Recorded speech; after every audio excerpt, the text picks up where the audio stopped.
Okay, let's see. Ooh. Do do do do do do do do do do.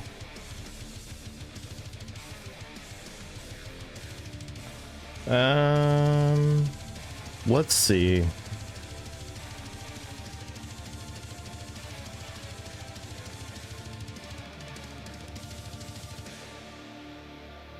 All right.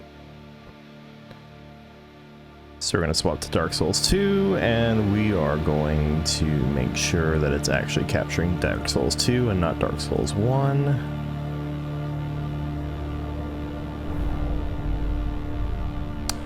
And there it is.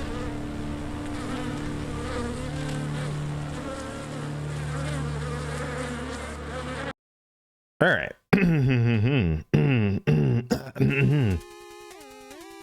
So, I feel pretty confident that I've pretty much emptied this game of all of its enemies.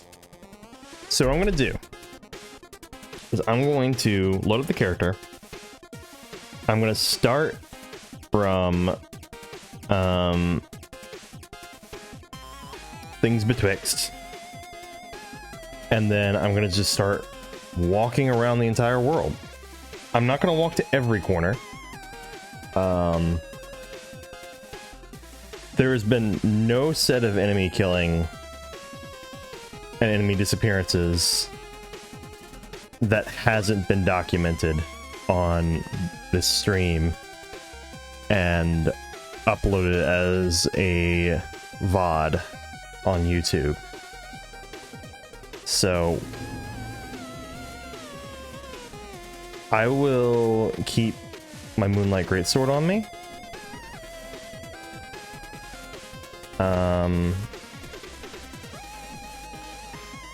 But we're gonna go to things betwixt, run to the start, show that there are no enemies, move on to Majula, then start making the rounds.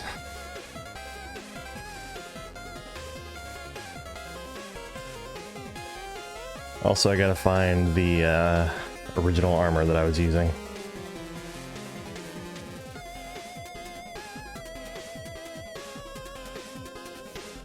There we go.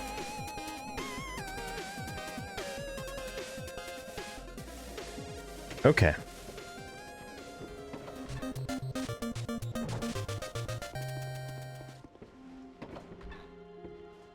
So, off we go. And then if there's anything that's left alive, we'll just kill it, then move on. So we'll start from the very beginning, even though it's probably not necessary to run all the way to where you start. But 136 in-game hours and 15 minutes ago, I spawned here. No starting class, just whatever the starting character is with the starting equipment. And I began. I had this crazy idea to just kill everything in Dark Souls 2 enough times that it starts despawning. That it all despawns. The entire game, everything in it. And that is mostly doable. I found out as time went on that there are some places where enemies will not despawn. But for the most part, you can do it. You can do it in almost every location in the game.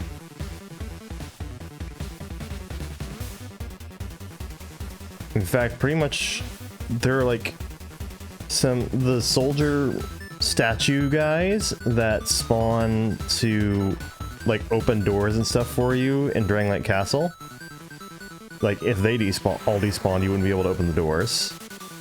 So I kind of get it, although I kind of also don't, because like the Covenant of Champions exists. The one I definitely get is the Rat Covenant areas, the Grave of Saints and Doors of Pharos. Those have enemies that don't despawn.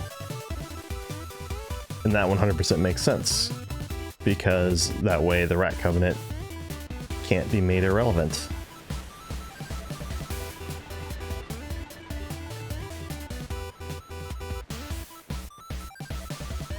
I remember my first time playing Dark Souls 2, getting to this creature that's normally here, getting destroyed by it, and feeling just a little off. Like there's a little bit of jank to this game that feels different than what it was like in Dark Souls 1. Dark Souls Remastered runs at 60 frames per second.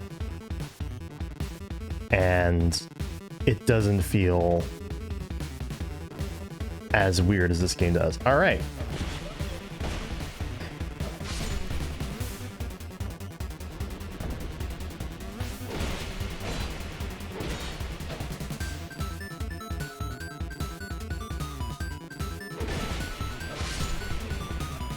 So I made a backup of the save.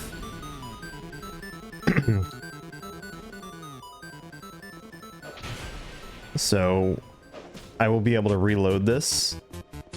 But what I'm going to do is I'm going to make a copy of this whole thing. Or I'm going to copy the save data for this. And in the future, I'll be able to just load this up. Or I'll be able to copy it in and load this up whenever I want to.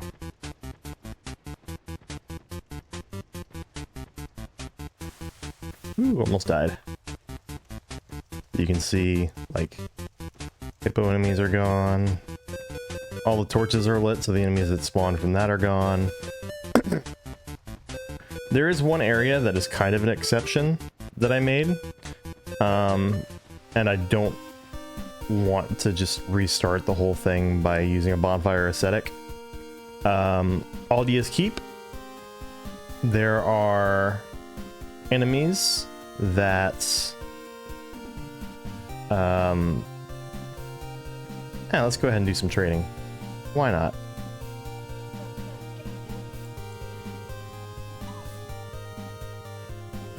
In Aldia's Keep, there are these carriages that can be destroyed by the giant giant Cyclops enemies. And there's one in like the main big keep area that you could, in theory, enter and destroy. Or there you could lead the non-respawning hippo. I keep calling them hippos because they remind me of hippos, but they're not hippos. They are cyclopses. You can lure the petrified cyclops down to destroy it, but the AI is so janky that it's a whole ass experience just to do that. And I did not want to do that, so I didn't.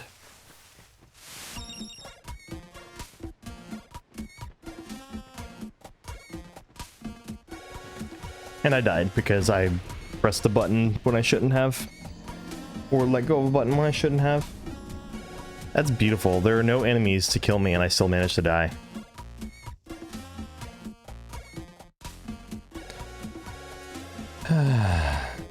It's fine. Good thing I just got another one of those.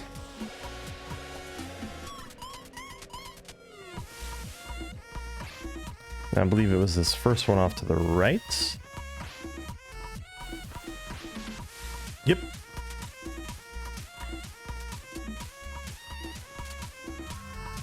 I am going to be pretty disappointed if I find any spots that have enemies that haven't despawned. But we'll see. But yeah, as you can see, everything up here is fine.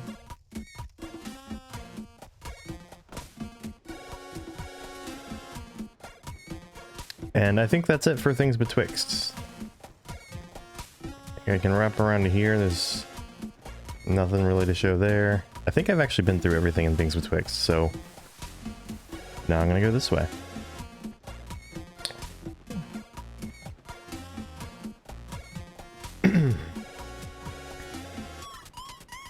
Now, there was another reason that I started this challenge in Dark Souls 2.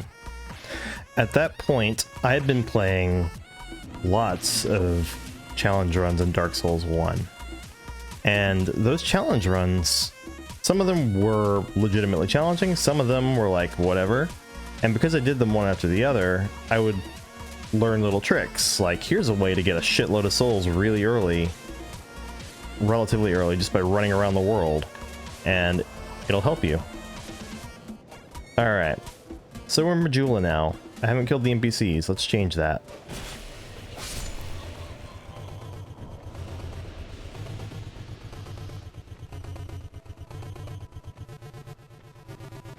I haven't killed all of the NPCs, I should say.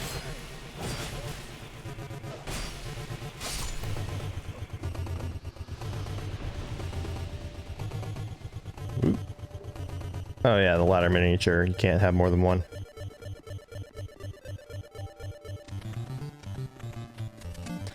Literally a thing just for one particular NPC. You can see this guy is not here. Down in the basement where the skeletons normally spawn, there are no skeletons.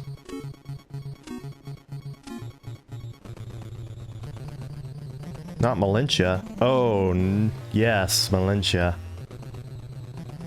Look, I'm despawning the whole game. That despawning includes NPCs. I just happened to save the NPCs for the end.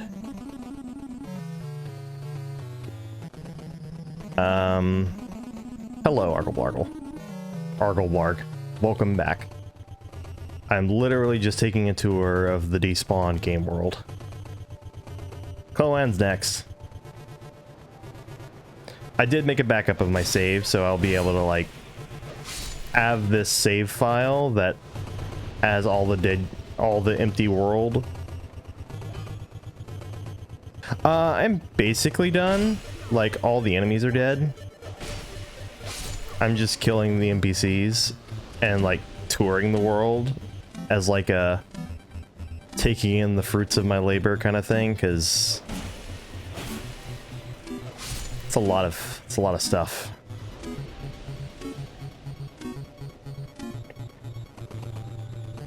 Carhelion I already killed. I would be very surprised if I'm the first person to have done this.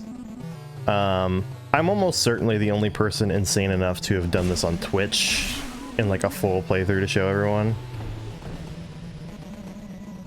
So there is that. But it's also not a particularly like impressive thing, just like a very tedious like, and I can't believe you did this sort of deal, you know?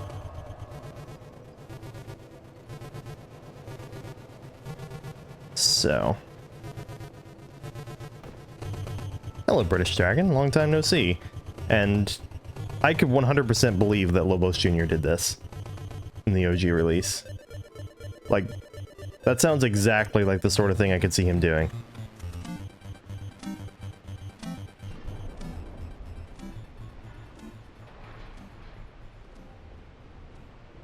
The man has mad patience. OG DS2 has some parts that are easier. Like OG DS2 has a harder Shrine of Amana, for example. Hyde's Tower is definitely harder in Scholar, though.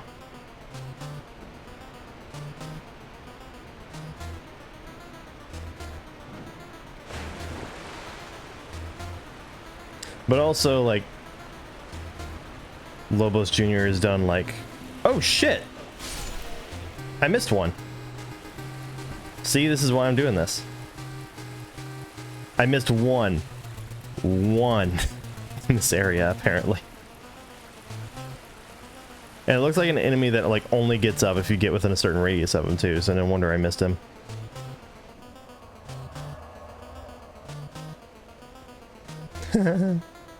Yeah. That's fun. I wonder if this one dude is the one that would, like, get up and I'd be like, where the fuck did he come from?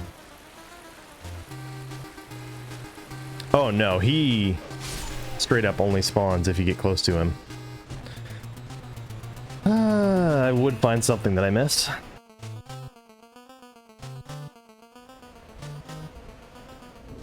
Well, alright, let me, if I'm gonna be at this for a while, I might as well get the stamina recovery in there. But yeah, I went with a caster build. Which is mostly fine. Like, it really trivializes some areas, especially when you get literally over 70 dark orbs. Like, you get to a point where you have so many spell casts that you will run out, that your staff you're using will break before you run out of spells to use, which is just ridiculous. That and the herbs that restore spell uses are really common. I don't know how many times I actually got to kill that guy.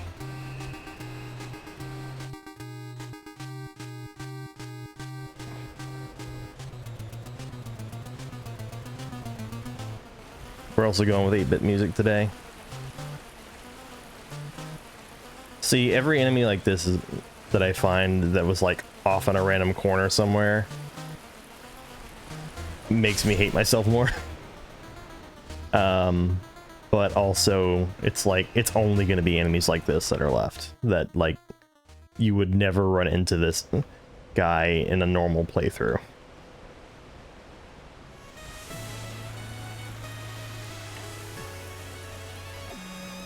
Also, soul memory.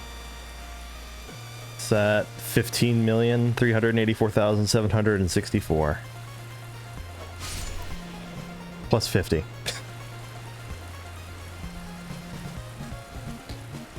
I'm just seeing it. Yeah, I think actually reloading is legitimately faster. Yeah, I didn't use the agape ring very much. You could use the agape ring if you wanted to, once you like had a build you were satisfied with and set of weapons you were fine with.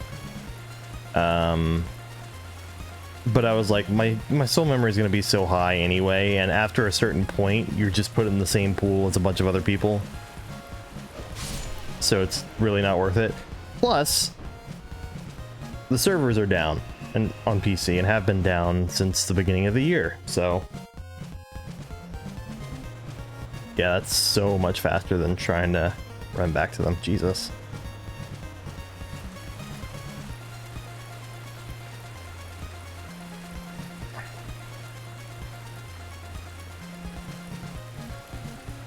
Yeah. The only thing that makes me think they might come back on is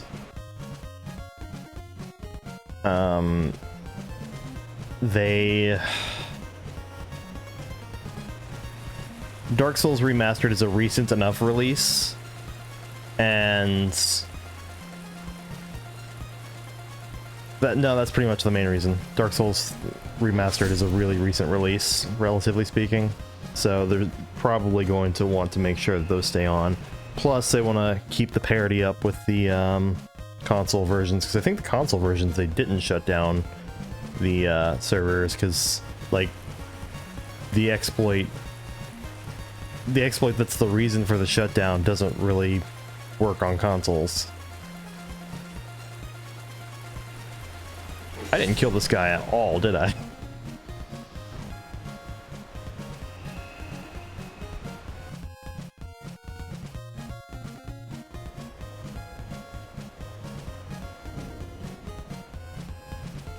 Let's see, I have a Chloranthy ring, right? I do. Might as well enjoy even faster stamina recovery.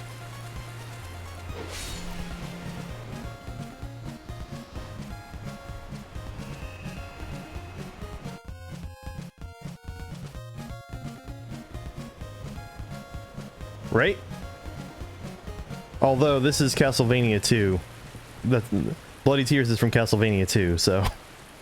But your meaning is not disagreed with. Is he gone now? Alright, cool, he's gone.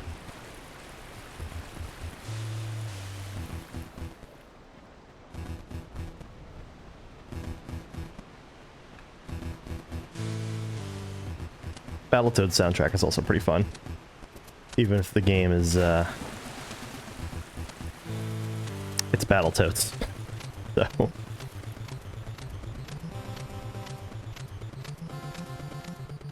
It's fine. If it makes you feel any better, I haven't played Castlevania 1 in a while, and I haven't played it like very far. And then Castlevania 2, I don't think I've ever played. I just happen to know.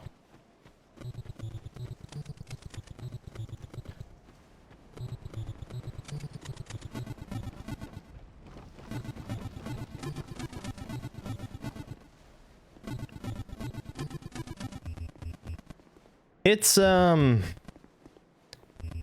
graphically, this is one of my least favorite areas. Along with, Shaded Woods.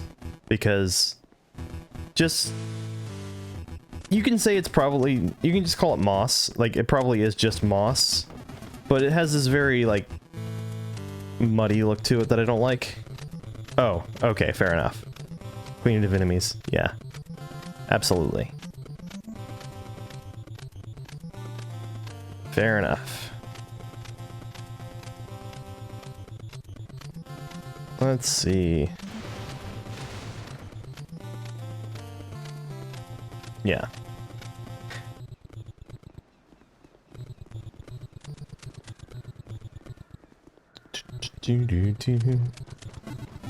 All right. Next base of operations is gonna be that bonfire there. This guy's gone. So the idea is I'm gonna go through the Forest of Fallen Giants, including the giant memories, because those are emptied as well. And I'm gonna loop from that to the shit. Why can't I remember? Lost Bastille, and then I'll do that through to from Lost Bastille. I'll make my way through, and eventually find myself looping back through No Man's Wharf and Hyde's Tower of Flame, and then I'll be back in Majula. Okay.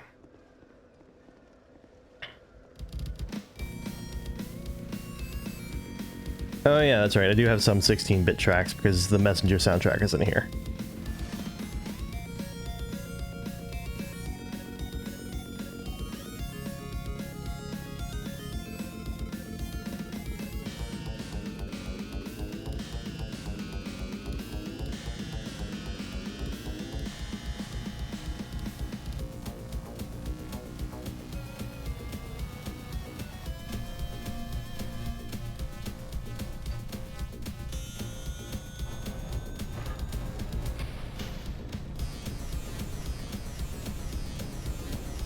The Messenger has a really banging soundtrack too.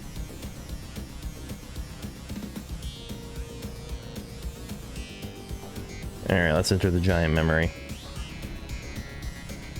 If I can. Oh. I cannot, because him.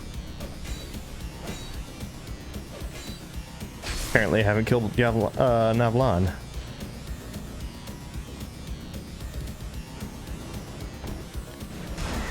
Okay.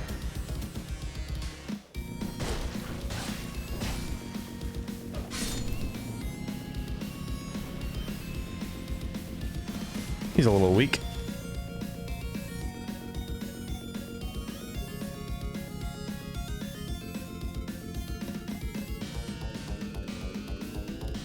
Now, granted, this is the boss run-up. So... Wait. Could you imagine how mean it would be if there were enemies out there that you could hit?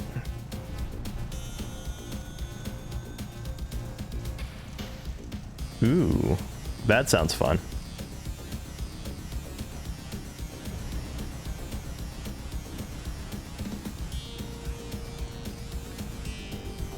Yeah, so what's probably going to happen here is...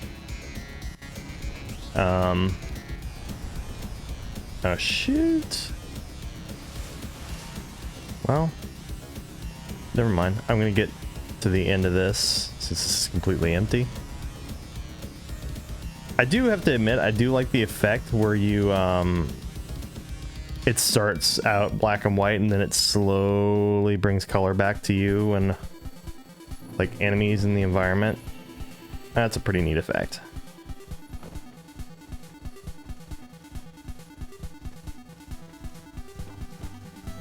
And then down here.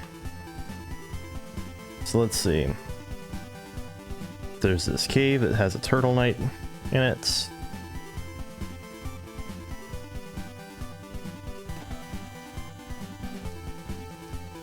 There's this way that would have the salamander at the end, but they're all dead.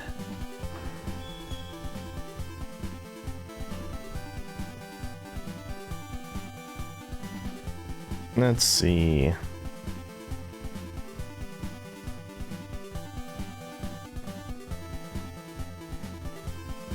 All right. Definitely got everything out of here.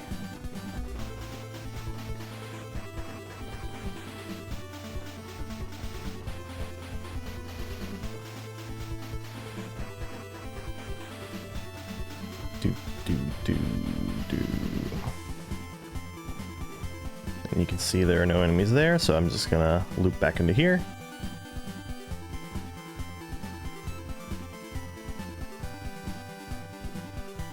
Climbing up.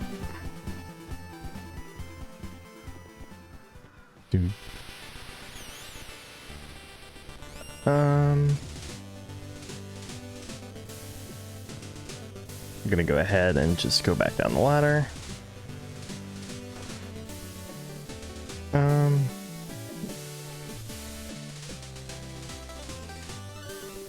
Go this way this time.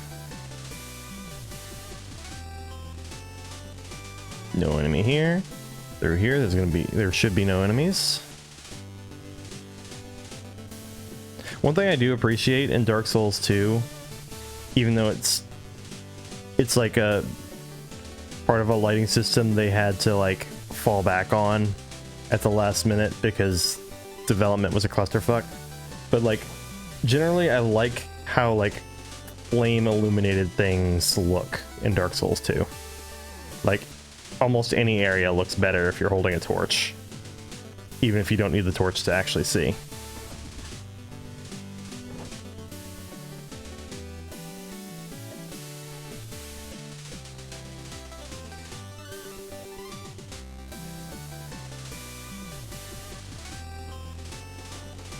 I also appreciate them taking the gutter, which is like a combination of Blight Town and the Tomb of Giants, and being able to make it just Blight Town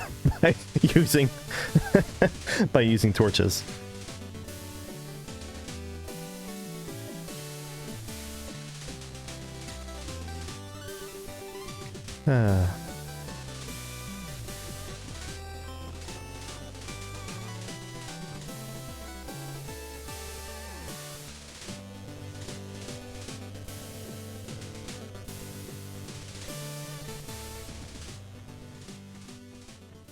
I never did go to the Street Pass Arena on Shovel Knight. I love how gigantic the seed of the Tree of Giants are.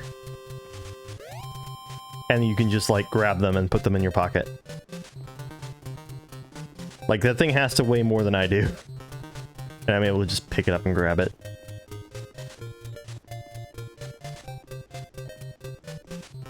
Oh yeah, I forgot that you can still summon NPCs.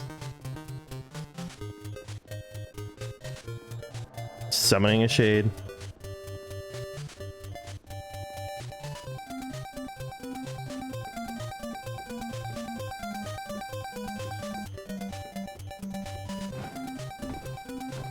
Ooh, that was slick. Oh yeah, I know. That's like the only episode of Rick and Morty I've seen, but I know what you're talking about. Oh god. Hide them by sticking them up your butt, and then it turns out they have strong psychedelic effects. Great.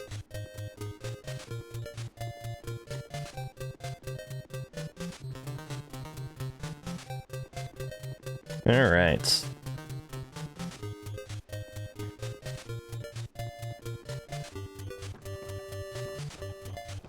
I would laugh so hard if he like died trying to follow me.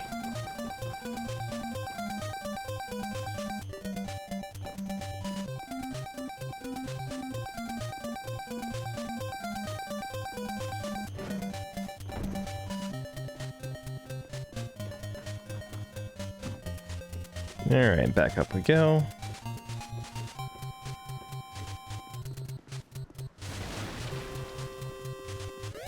Might as well take a peek up here. I'm pretty sure everything here is gone, but doesn't hurt to double check. Alright.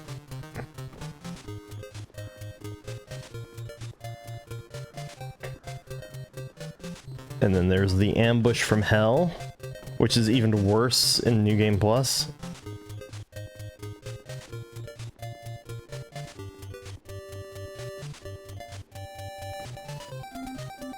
No enemies down here.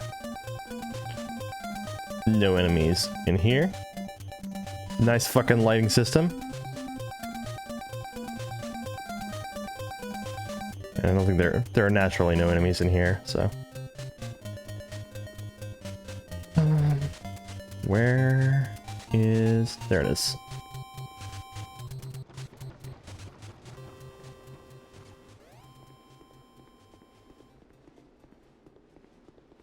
Do.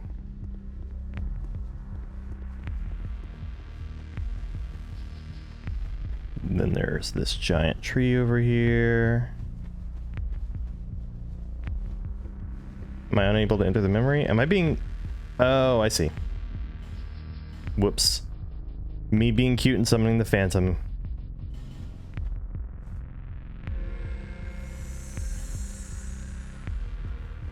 Mobby. There we go.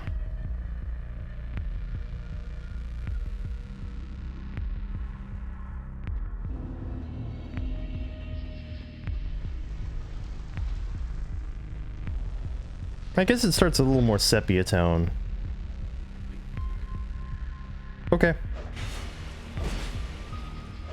You have a lot of health for someone who's, like, on his last legs.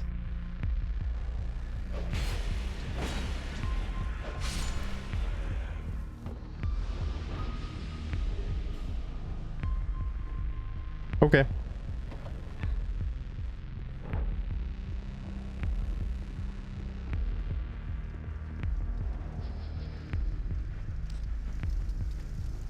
And it's empty. Actually, this atmospherically, I kind of like this. The greens contrasted against the grays.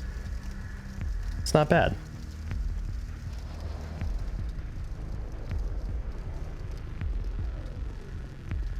And this is where a place where I was really happy to have spells to be able to hit like the archers on the roofs and whatnot.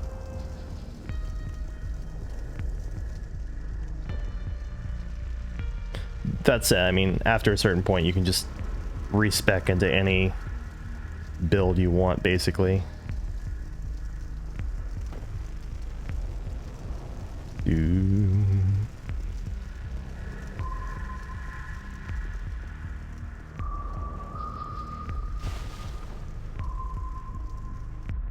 Whoop. Almost knocked my fan off my desk. Again. Alright. Then go up the ladder. So peaceful.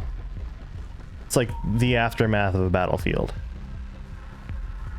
When it's supposed to be a memory of an active battlefield. I'll go this way first because it loops around faster.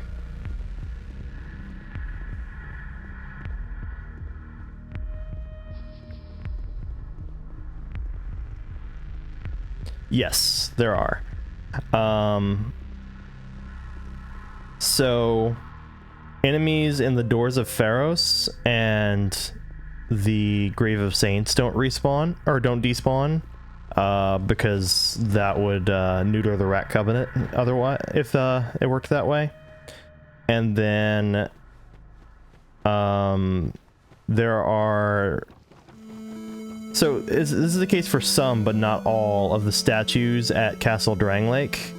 The ones that are like near the giant statues and doors that open by killing things near them and they absorb the souls. Those guys also don't despawn for some reason. And I know this because everything around them that can despawn did despawn while they were still there, and then I killed them a few more times and they were still around. So...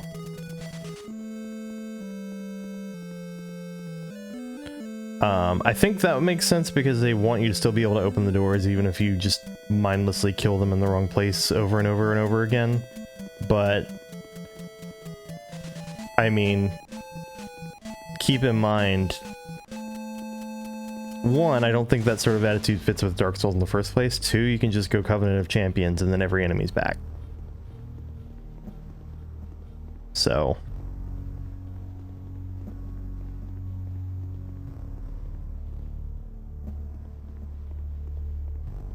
yeah, and that's the thing, right? You can't, because Covenant of Champions exists, so you can always, at any point, make it so that your game doesn't despawn enemies. And any enemies you have despawned will be back. So, like... it is a little pointless. Rat Covenant I understand, because you can't be in the Rat Covenant and the Covenant of Champions at the same time. But... yeah. Covenant of Champions is meant to be like the hard mode, basically. You join it, enemies don't despawn, their strength is effectively like a New Game Plus cycle above yours. You can't summon NPCs. So, Covenant of Champions is the feature. I think in exchange they made the... like subsequent New Game Plus cycles in Dark Souls 2, I don't think enemies get as buffed as much as they do in like Dark Souls 1. But like, it's not far off. There's normally a Turtle Knight that goes up on that elevator. He's not there, you can see.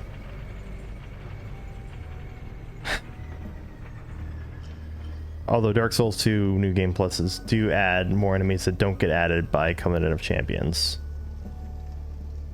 Anyway, yeah, it just makes enemies hit harder.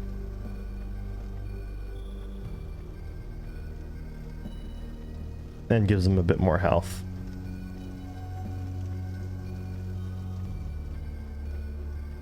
So yeah, at any point I can go and join the Covenant of Champions, and all of the enemies that aren't like one and dones will respawn. One and done enemies that you kill once and they never respawn, like those still despawn permanently. Oh.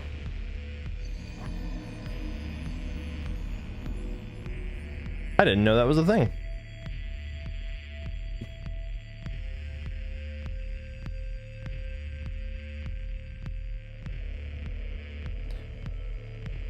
What's 40,000 souls to a character who doesn't need the souls? Oh, you know what? I should be wearing... so first, let me that on, or use that. And then King's Crown. It's Crown of the Sunken King. There's the King's Crown. Boom. Now it won't matter.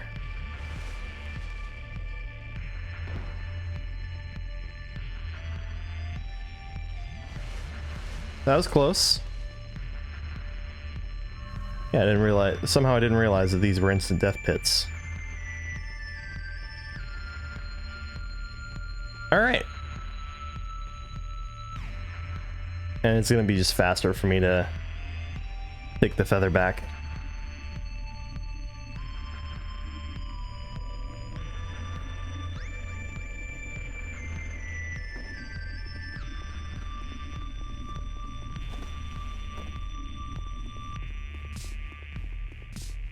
I think Shanalot, the Firekeeper who levels you up, can't be...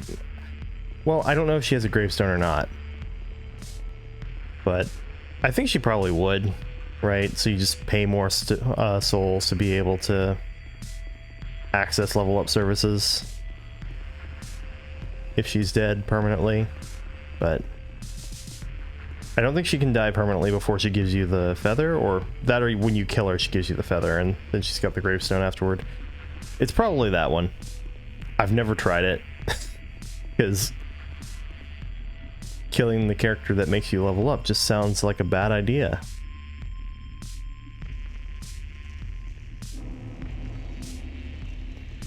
Ah. Hello.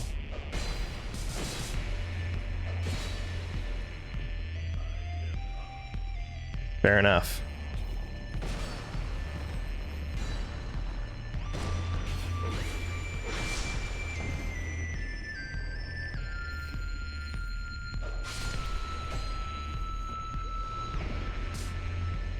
I'll take a second Blue Moon Greatsword.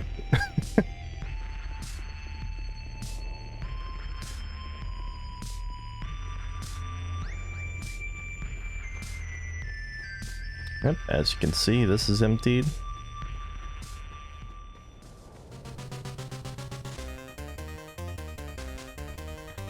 I can probably just use this to peek over at the other stuff. No,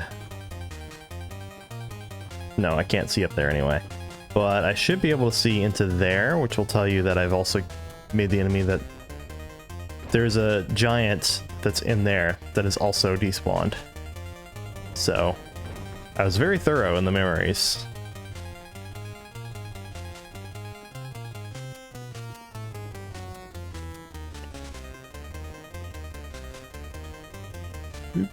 Let's see.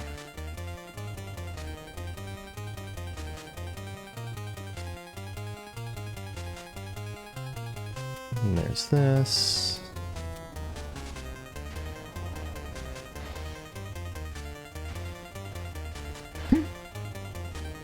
Just running past the trap.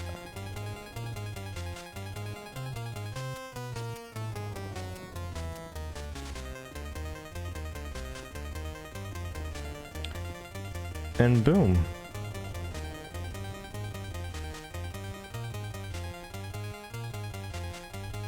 Do I remember how to do this? Take a drink and then let's find out.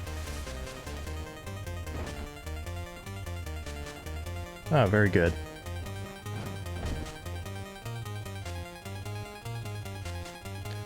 Wow, I was able to do that a lot easier than I'm pretty sure I was able to do most of the times when I tried it.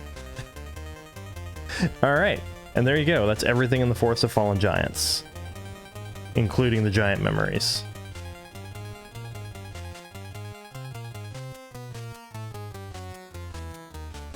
To the Lost Bastille.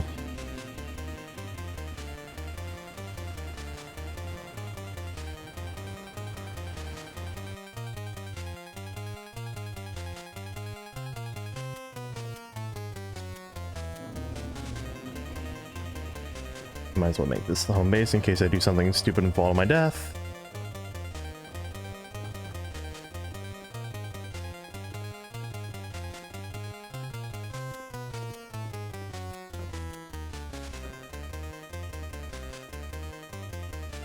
No dogs, no point in causing the explosion. The pursuer that spawns out here should be gone. I got some Twitch notifications I'm getting off my phone, hang on. Okay.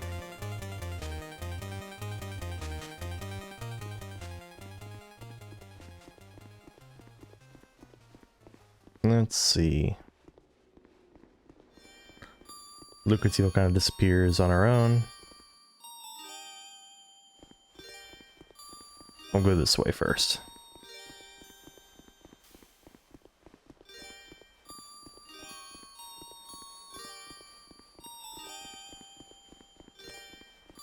Time to kill Macduff.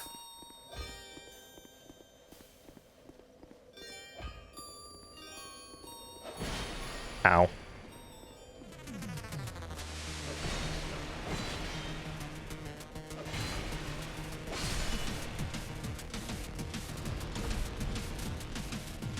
Yep, that's not what I wanted.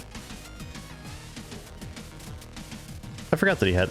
I did this like yesterday on another character or something like that, or a couple days ago, and saw that he dropped the Titanite slab, and I completely forgot until I saw that again, and then remembered everything. Funny how memory works.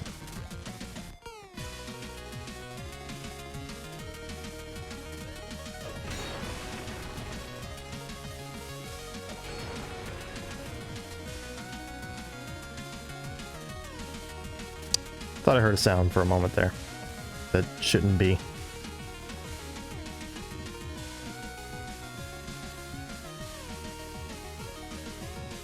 Explodey boys are gone.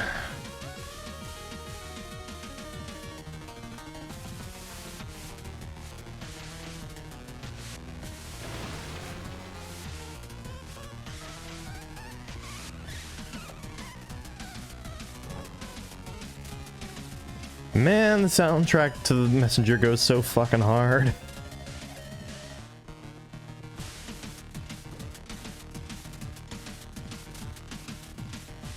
Right.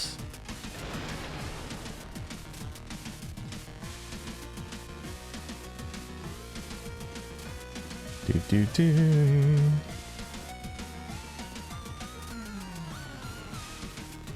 Including the enemy that drops from the ceiling.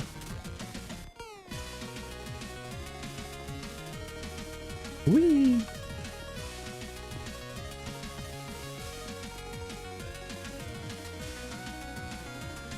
Up we go.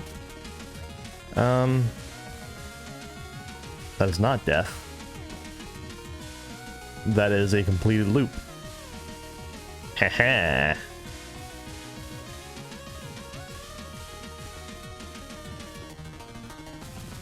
So much of this game is like what could have been. There are so many hints of really, really fun and cool game design in it. Once in a while you'll have an area that nails it. But then there are so many that are just baffling, like Huntsman's Copse with the shortcut that opens next to the bonfire. Like, I would never take that direction.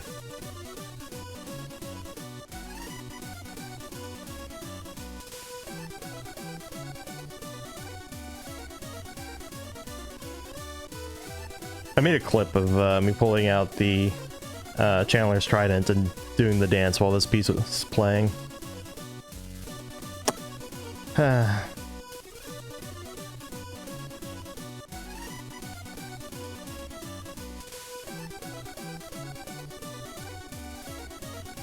There were no enemies in the cells. And then we're here. And I'm pretty sure you can't. Yeah, no, not even close.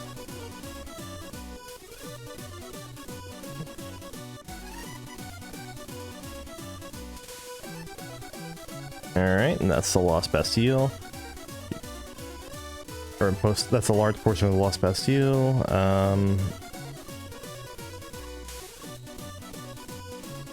There's this way, which has the one in the cell that explodes, and he's not there anymore. We can take a quick detour out to Belfry Luna.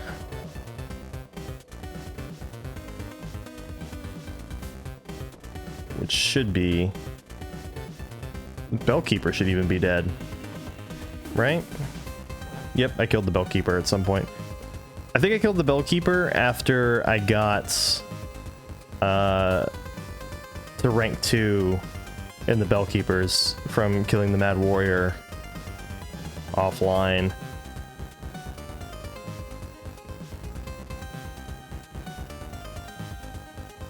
And then I was like, fuck this, and then killed him.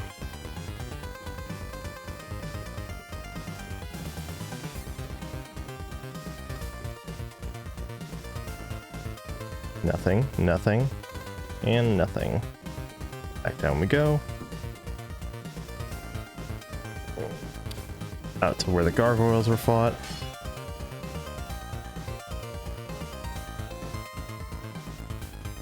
Gargoyles was actually a really hard fight on this character. My DPS just wasn't quite high enough on them to keep me from getting overwhelmed, so I took several tries on them.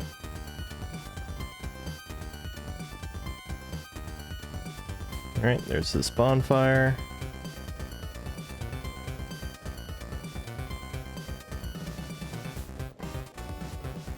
And as you can see down there, none of the dogs are alive. And then the only way you can get out of this little spot, if I remember correctly, is actually to warp out with a bonfire.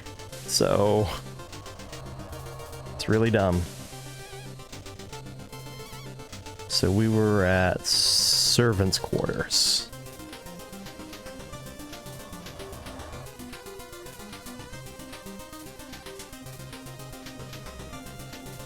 Right then.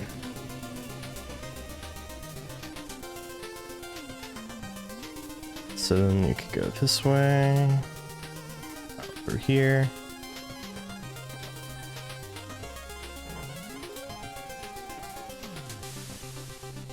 There was an enemy out here. That much I remember. Or At least you got attacked by one out there.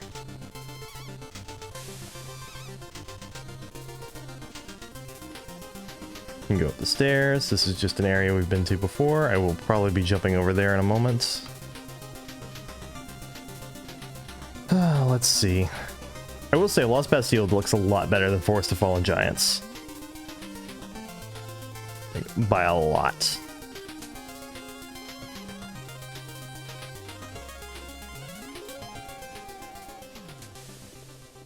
It's the area around Strayed Cell.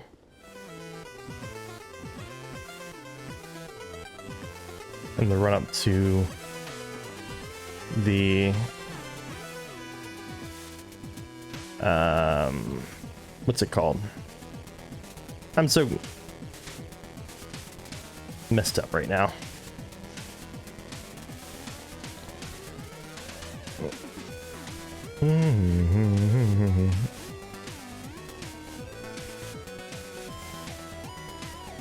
Let's see. Dragon Rider Soul, Pursuer. Let's go through and see if there are any weapons here that I want to grab before I kill him.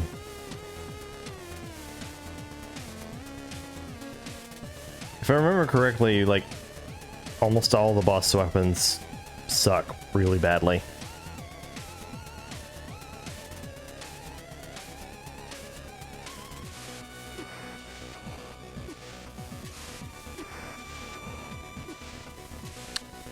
Go ahead and grab that.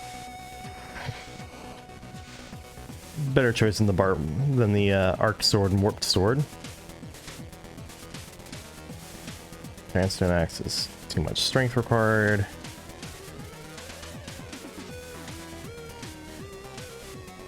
I say most of the boss weapons suck, but I have the Fume Ultra Great Sword on my strength character, and that thing slaps. So,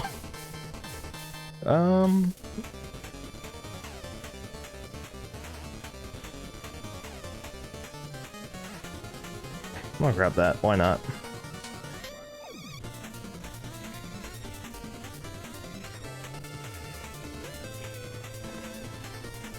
All right.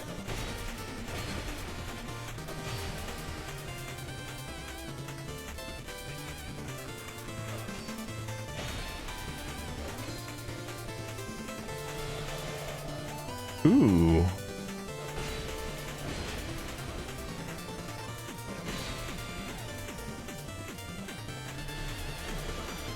Oh shit, that would have killed me.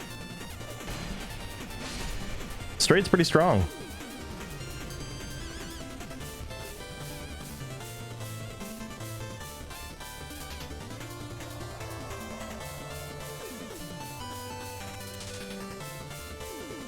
All right.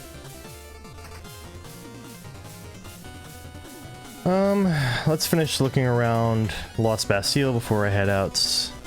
Well, actually, no. I'm not going to finish looking around Lost Bastille yet because I want to go back to... I want to make my way to No Man's Wharf, so that's going to be part of it there that we'll see.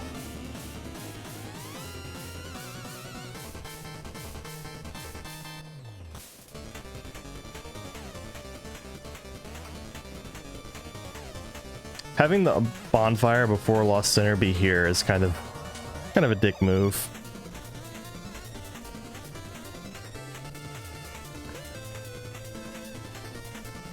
Especially since the Flexile sentries respawn. Until they don't. And then I did New Game Plus because I wanted the Old Witch's Soul for the Pyromancy.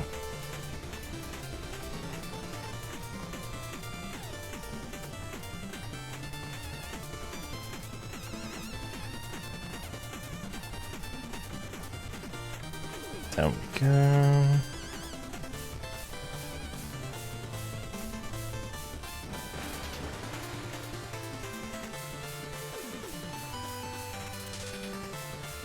Nothing to worry about. No enemies rising up from the water. No enemies in the cells. They're all dead.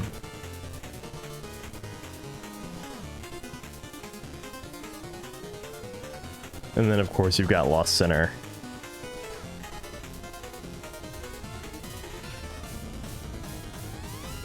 Alright. Where else? I want to travel back to servants' quarters, not straight cell.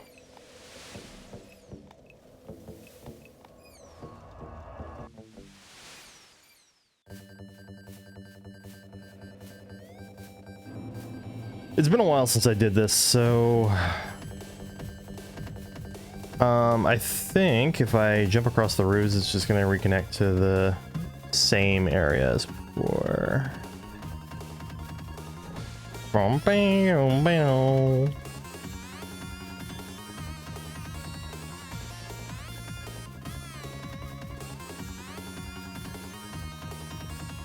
Is it here?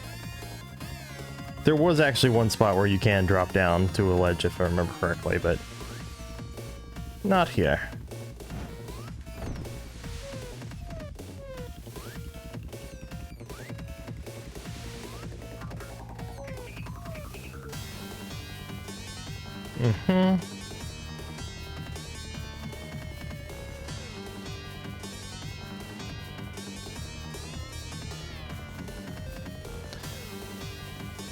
Yes, that's right. The sequence of fake walls. And there's a pursuer fight here. You can drop down. All right.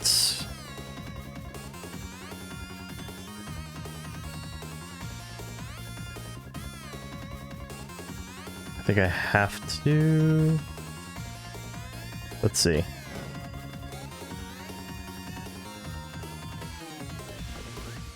Hey, I'm alive, and there are no enemies to finish me off. And the ladder should be in here. Yeah.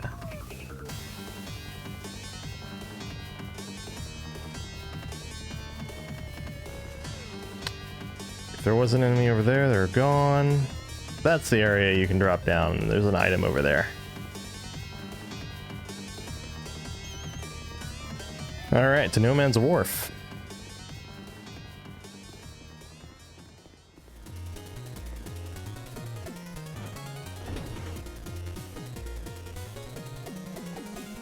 Just in case I do something dumb in No Man's Wharf.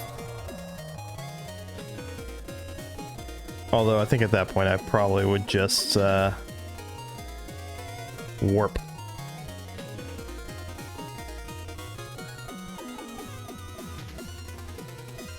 Man, it's been a while.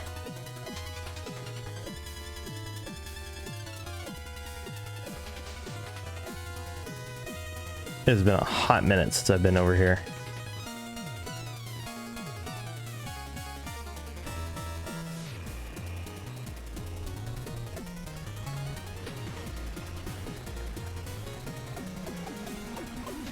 I'm pretty sure I've also gotten the hidden item that you get by like getting on top of the cage.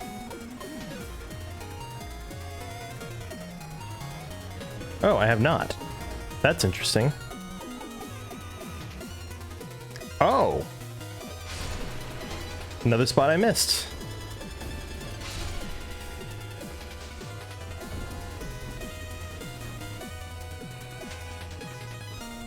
Fair enough.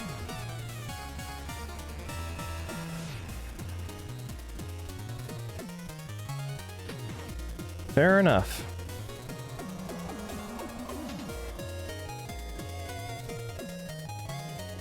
This is going to be a little bit of a pain.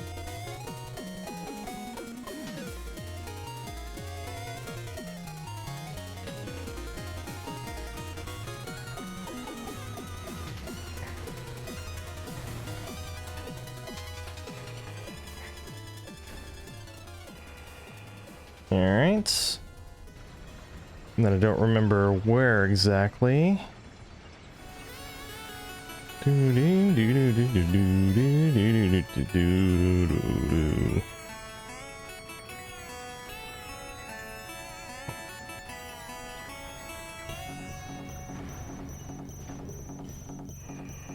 Oh yeah, very not worth it.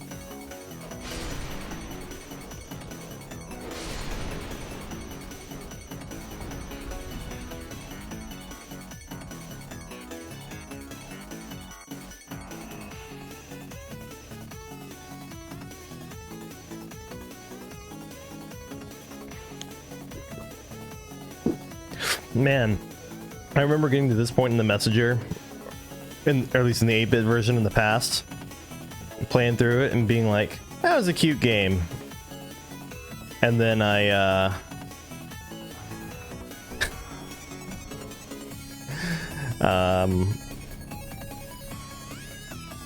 and then I got to the twist.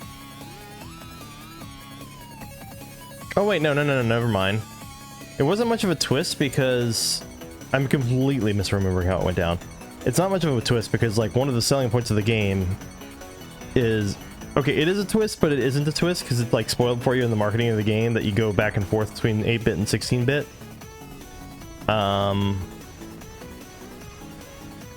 And up to that point, you haven't really done that. So...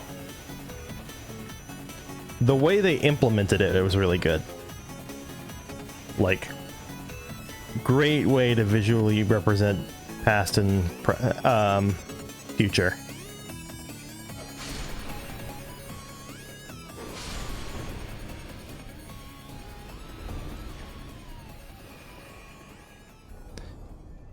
Yeah, that's pretty fortunate. That had to be pretty mind-blowing. And then realizing that there are 16-bit versions of all the tracks and everything, and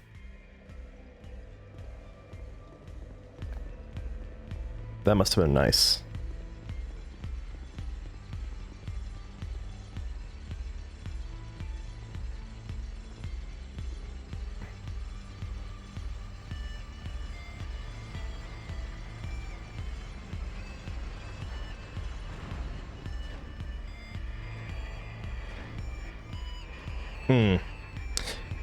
One game I'm looking forward to is the sequel to Valfaris. Granted, it's going to be a shoot 'em up and not a action platformer, but anyway, hopefully it's a fun game.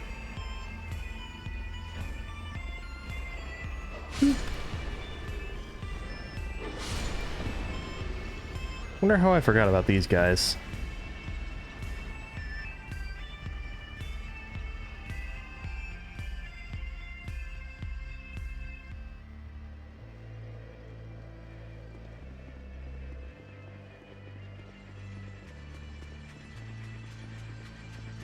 I hate that. It resets the position of the elevator to the bottom, but then also remembers that the elevator should be going up.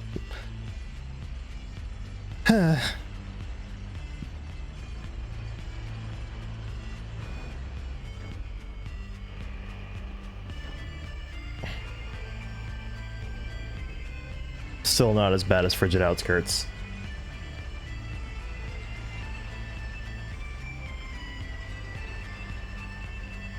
Fine, Nightbot.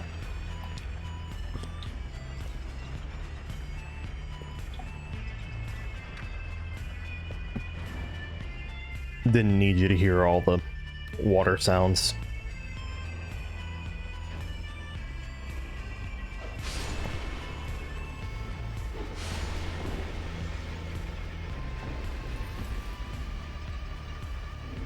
This is making me want to swap to a different weapon. Why not? This is probably my least used, most recent addition to my arsenal. I wanted a good fire weapon is really hard to come by in this game. Like, you can infuse... I have a fire rapier that is, like, on par with the chaos rapier.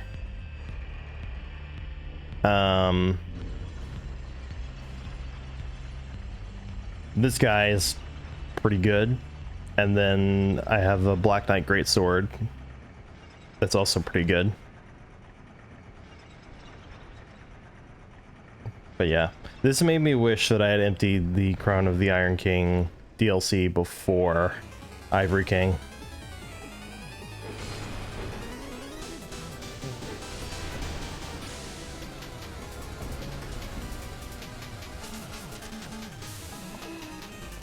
Gotta be getting close, right?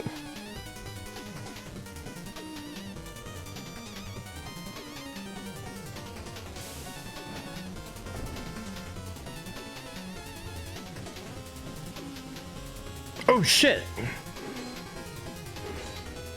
I didn't know that was a feature of this weapon.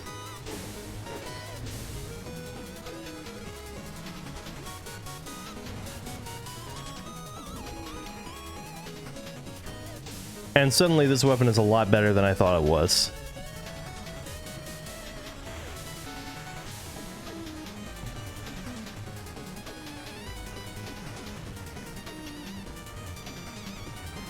Flame weapon on demand.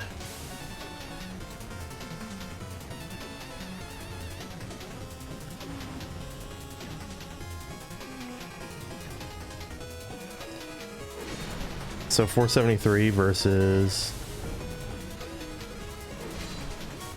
Now, 606 might well have just been... So let's remember 473. And hopefully that wasn't the last time I killed them. It'd be very unfortunate if it was. Alright, rest to restore the... repair the weapon, and then...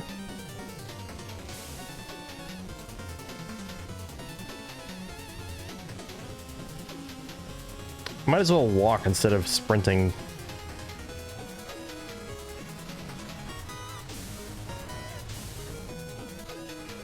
That hole there is like probably just small enough that you can't get in.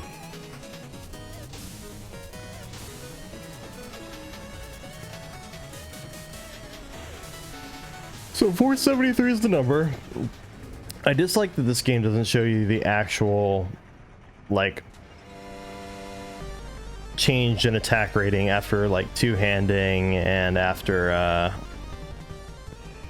like, buffs and stuff like that. 473, the numbers disappeared too quickly. 551. Okay. 473 to 551. That's more than 10%. Let's see. It's plus 79, so let's say about 8 plus 80. 8 into 40, 8 goes into 48 5 times. So it's between 10 and 20%. Probably more, it's almost 20%. Or wait, maybe it is 20%. Fuck if I know. Point being, I have an on-demand 20% boost in exchange for like a fifth of my weapons durability.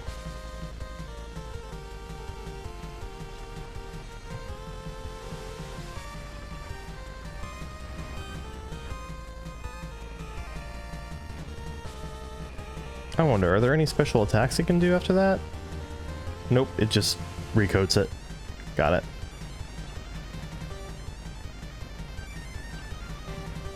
Hell, if I'd known about this weapon, I probably would have gotten it way sooner.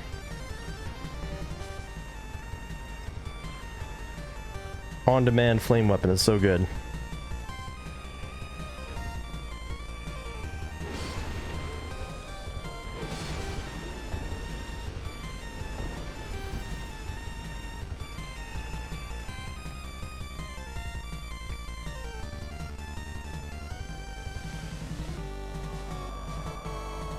Oh yeah, I forgot I had Curse of the Moon's OST on here as well.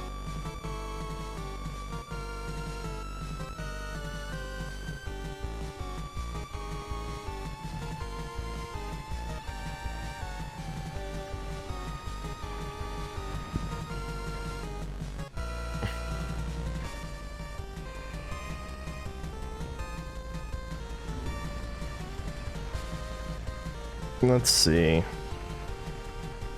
I can also use the ice rapier some.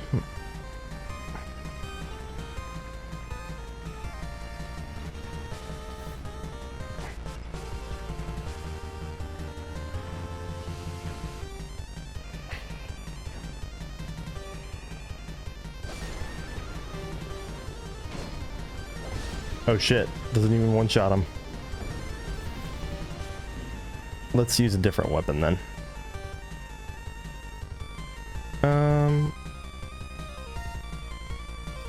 Let's pull up the Manslayer. The Manslayer, it was either the Manslayer or the, what's it called? The Washing Pole. I used one of those to defeat Fume Knight.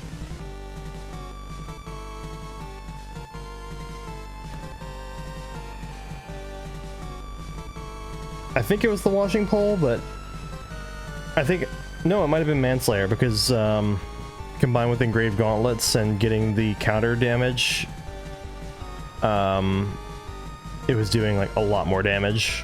And I don't, the Washing Pole has quite the same multiplier on it.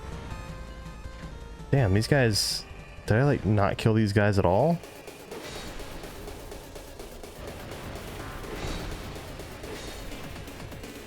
Huh. Okay.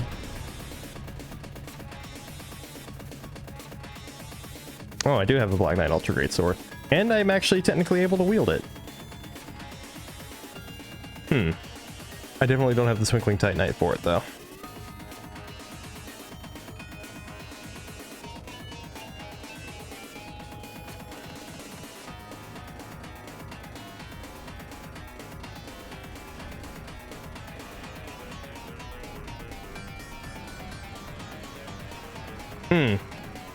So,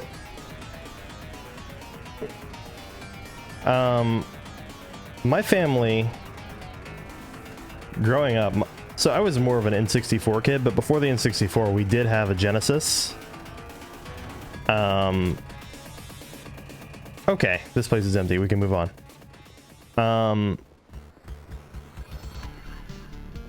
And so, like, hearing a bit more of the twang in the Messengers version of the soundtrack. Oh, okay. For some reason the ship is over there, so I can't go back to No Man's Wharf this way. That sucks.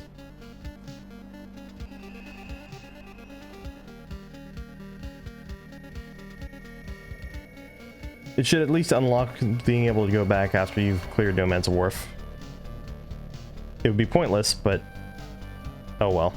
Alright, back to Majula.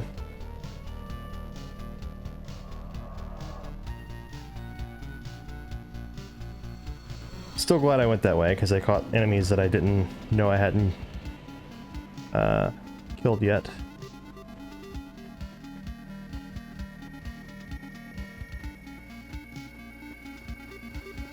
Alright, continuing this way.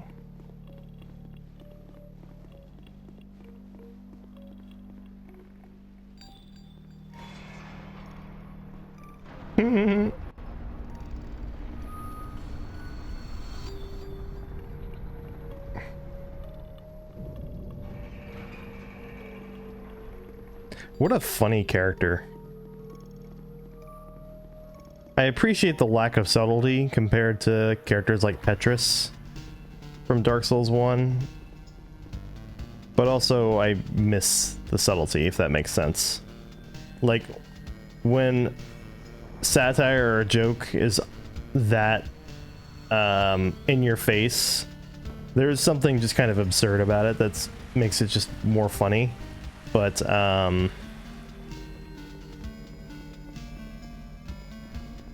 I don't know. Petrus, okay, that's the difference, I guess. Alicia is like a satire character, and someone like Petrus is very much not. He's just straight up an asshole.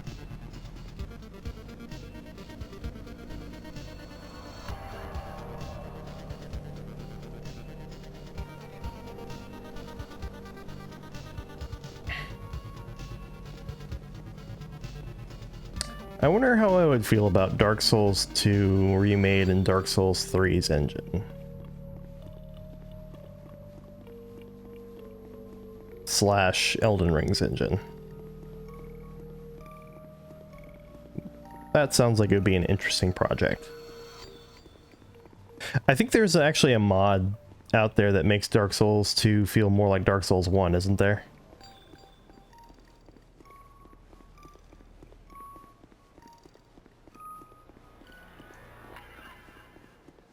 I ever return to Dark Souls 2, which I don't think I ever will after this, but if I ever do, it would probably be for something like that. I'm done doing, quote-unquote, normal, unmodified things in the game.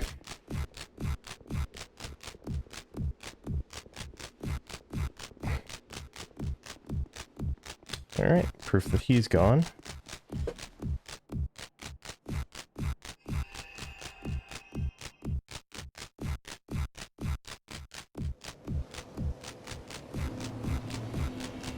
Do I not have a Berserker Blade? I probably got at least a few Berserker Blades. I had to have. Maybe not. Let me see here.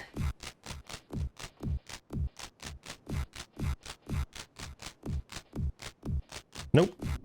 At least I don't have it on me if I did.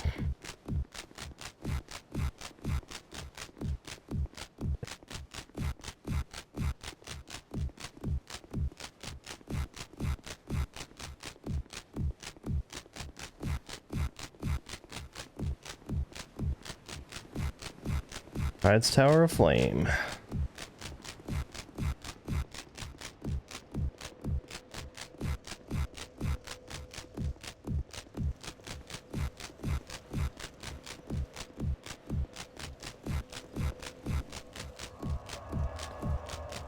And then we're gonna go down to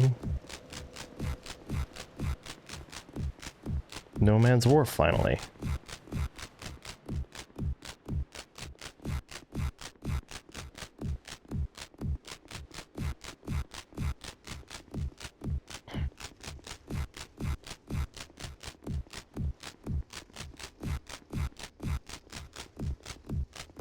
Okay. Out this way.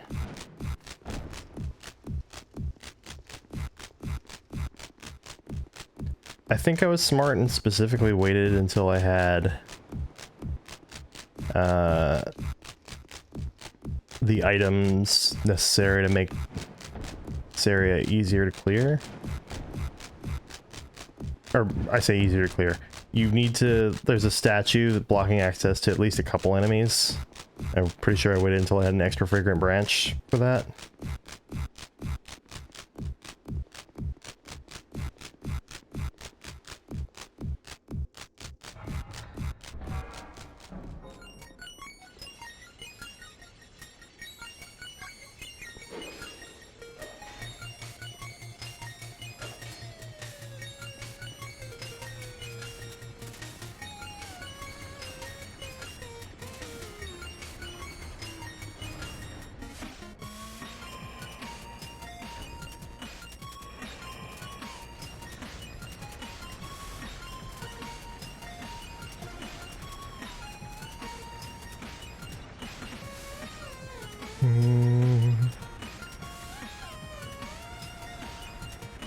I don't remember if I just went between the two bonfires or not.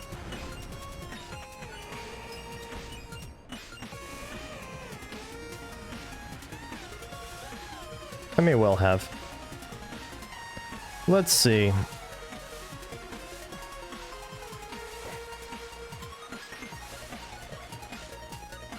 Ooh, up here we go. Enemy's gone.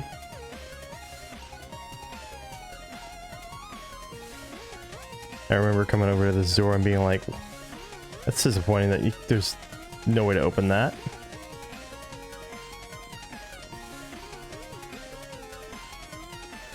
And no enemy there.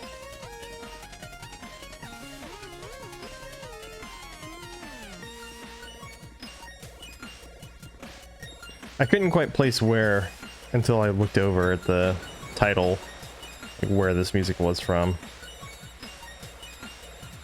And where specifically in the messenger. I knew it was from the messenger, I just didn't remember exactly where.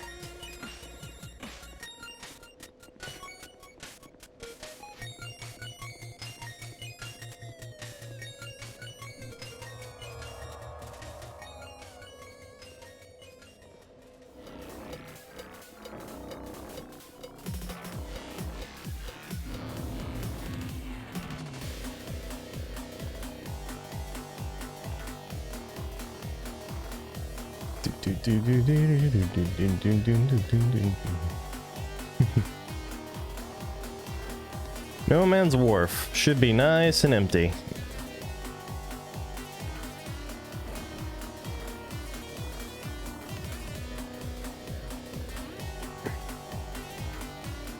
Including of the enemies that like to hang off the edge.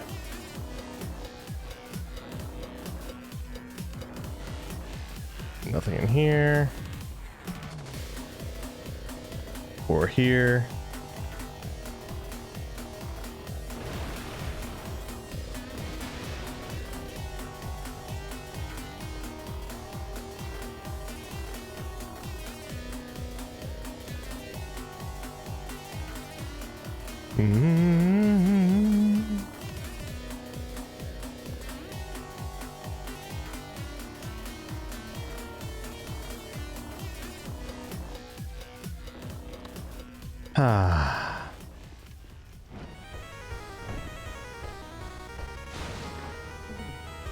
All right.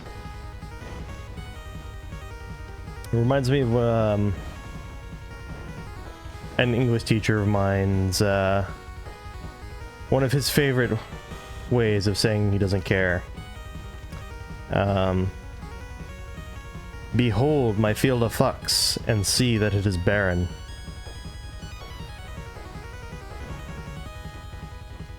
Or what was it? Observe my field of fucks and behold that it is barren, or something like that.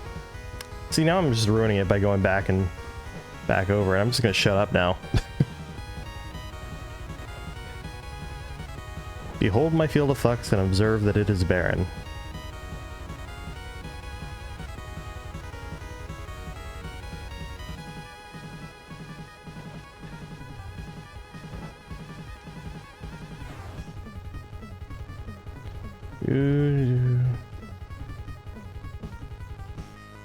Very nice.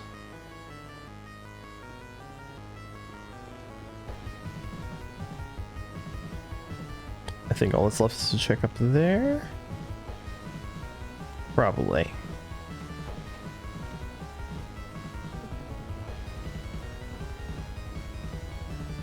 Up there and then on the ship, and that's it.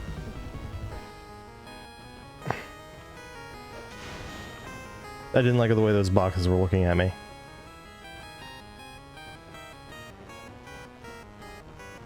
I don't know. Empty No Man's Wharf is actually kind of inviting.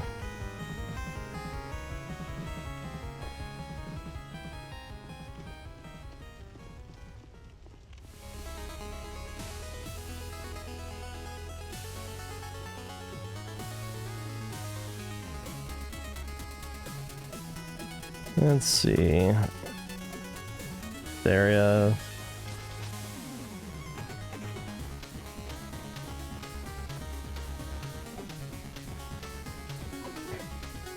Do do do do do do do do.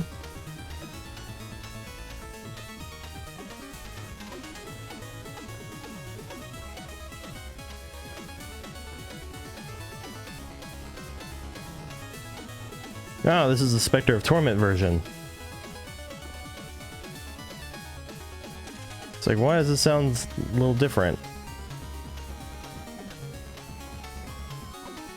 Spectre of Torment was so good. I think that's my favorite of the... I haven't played the King Knight campaign yet in Shovel Knight, but I really enjoyed Spectre Knight's version. That was really good.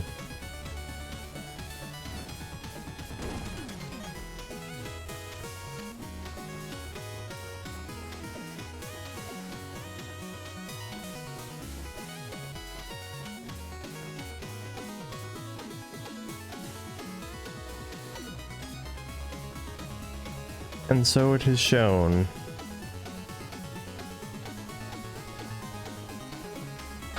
Okay. So now, let's see. I think let's cut through to, so from Majula, Let's go to Huntsman's Copse. We'll go through the Huntsman's Copse path.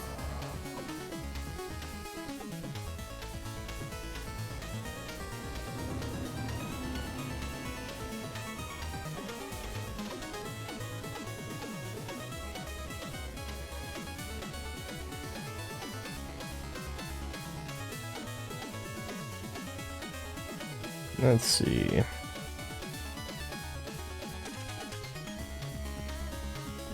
I'm not even going to go to the Grave of Saints because I already know that I can't despawn that area.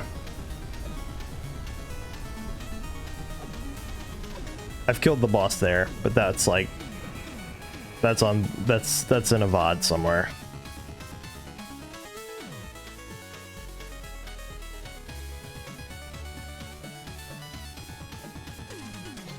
Alright, notably, all the butterflies are going to be gone, so no risk of poison.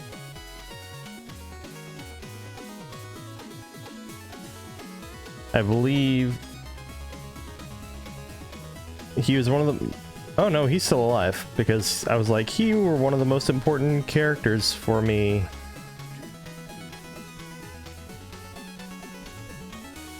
That's right, I bought the Chaos Rapier from him. He's one of the most important characters because he's like the first Hex Trader.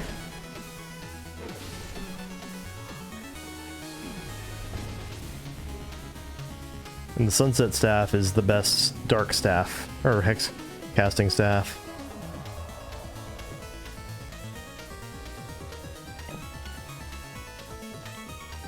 Alright.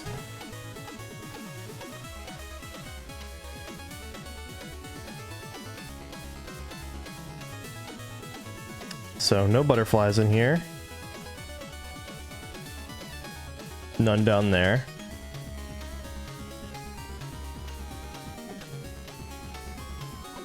There's gonna be no basilisk down there either.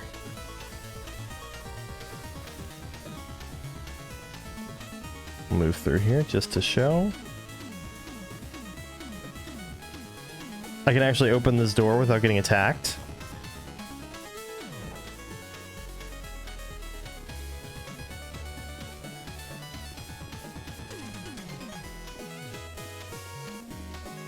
Oop. Can drop down here. Let's go ahead and rest at this one.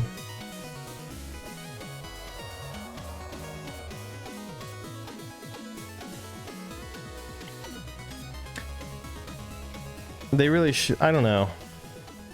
I feel like they shouldn't have. They either shouldn't have that bonfire there, or they need to add another shortcut to the map. All the hollows down here are gone.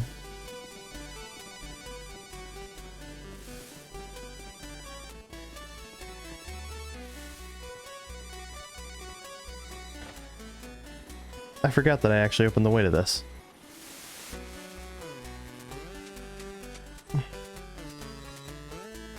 Oh, Sea of Stars. I hope that game ends up being good. The sequel, or the storyline prequel, I guess. It's a game that takes place in the same universe as The Messenger, but it's like an RPG instead of being a action platformer like The Messenger was. Action platformer Metroidvania. I wonder if they have a gameplay twist in mind for it or something that they're keeping under wraps.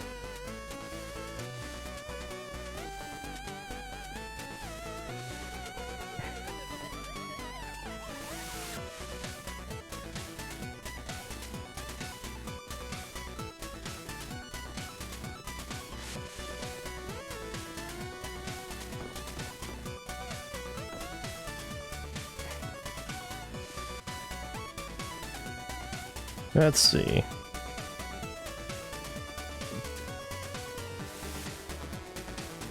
Just let me drop. Ugh, just let me drop down.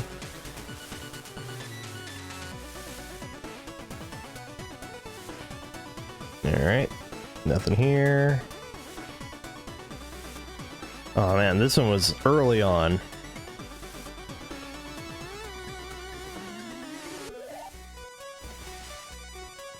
Let's just go out around here, because there are some enemies that normally would be out here. But I killed them all.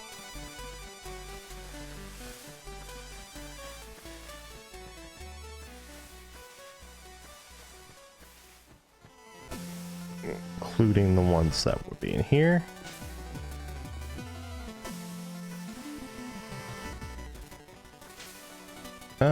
Why does it look like there's a cave or something? No, there isn't a cave. You can just go around it.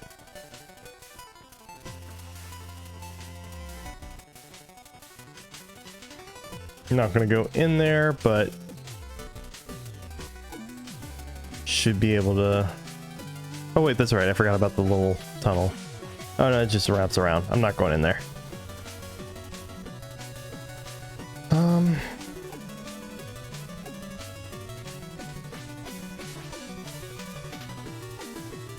Let's see. So let's start by going towards where the chariot would be. Which means I need to wrap back around. Oh, no. I need to drop down a little bit.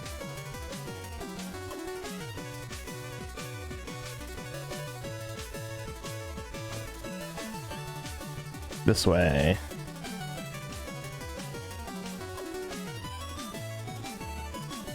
Nothing here.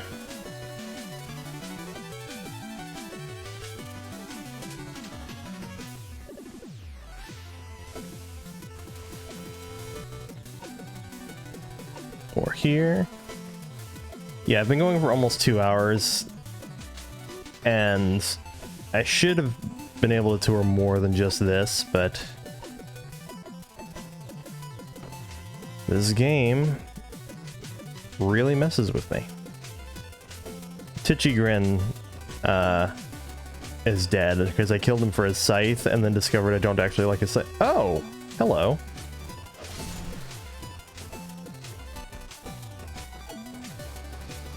Well, that's gonna be annoying.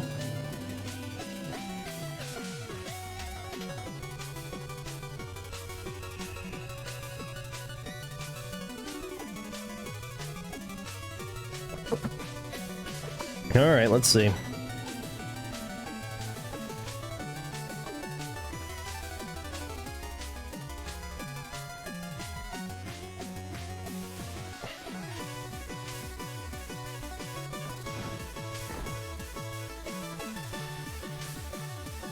Alright.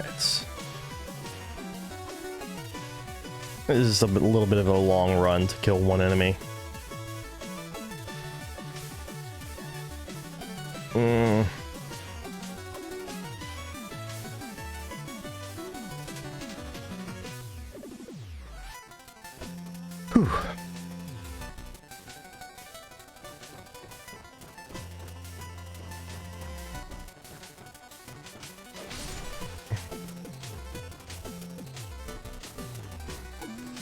One enemy that I'm very annoyed that I missed.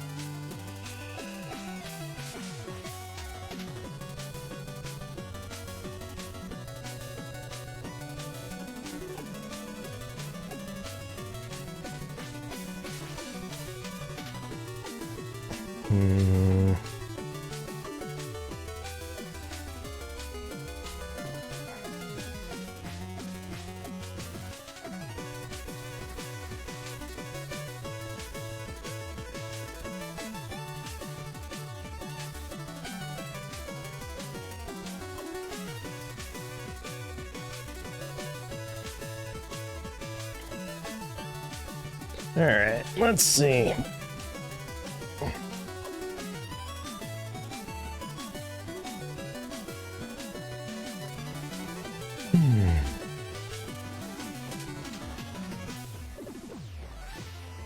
Wait, did I just...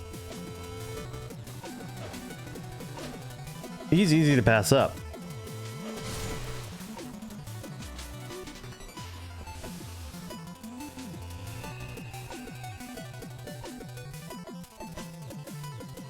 At least once he's gone, I can just teleport. I say teleport. I can warp from this bonfire to the other one in Humpson's Copse.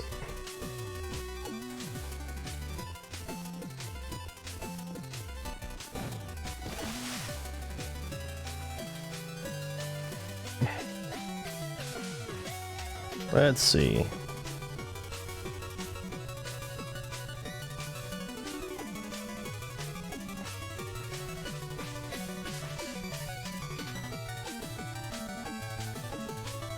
I wonder if anyone's ever calculated like the enemy density of Dark Souls 2 compared to Dark Souls 1 or 3. So I feel like Dark Souls 2 has a high enemy density.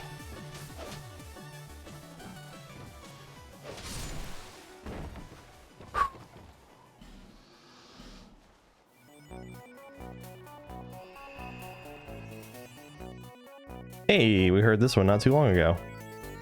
But an 8-bit, now it's 16-bit.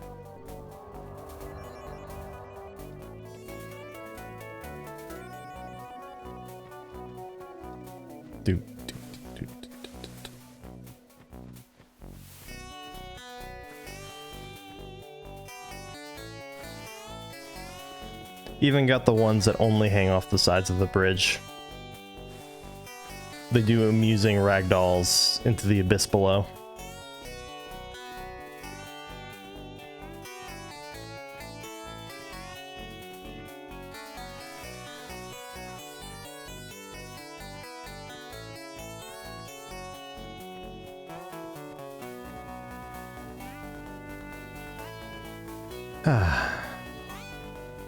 Nice, long, complicated piece.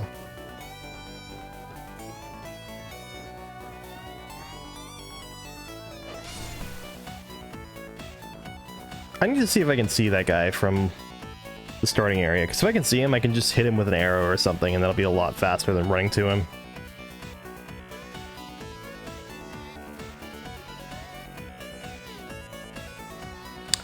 I can.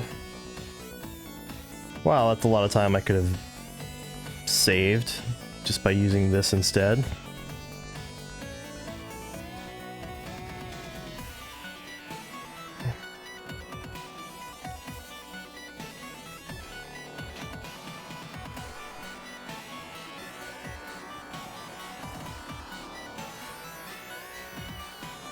Good to know. I feel silly for wasting all that time now.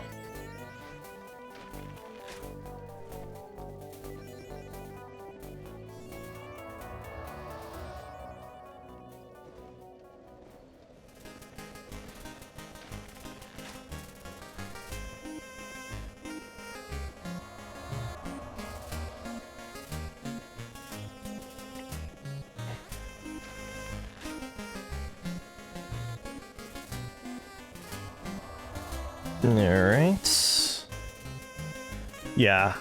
Think of how much time I've just saved by getting those last several kills by shooting him like that instead. It's a lot of time saved. Yeesh. Alright.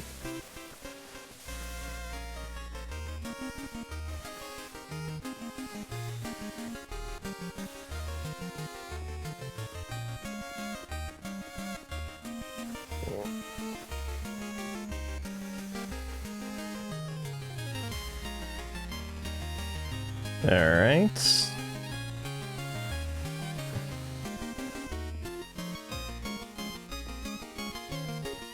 Wait a second. Okay. It's just because of the way it's built onto the wall, I guess. It's really weird.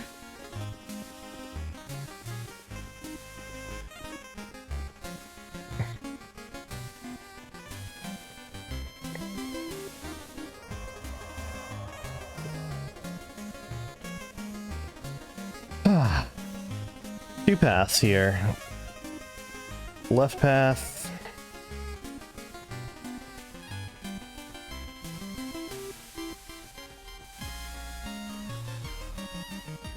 Including up to here.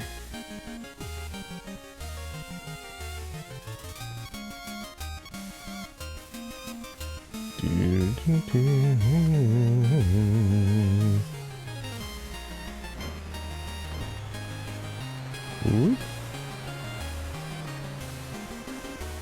And back around under a little bit, just to show no enemies here.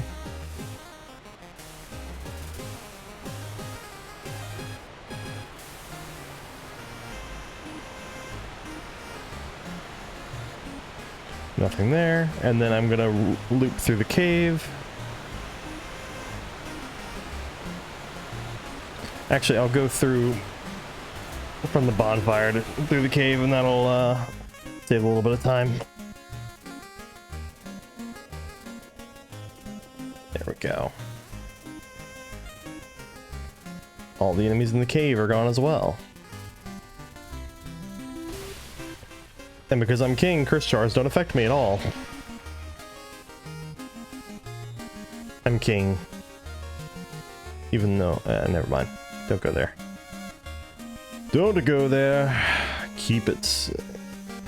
Don't always just run your mouth. My character was started as a the male, and then I went in the coffin, and then I was like, that looks horrifying enough that I'm just gonna keep it.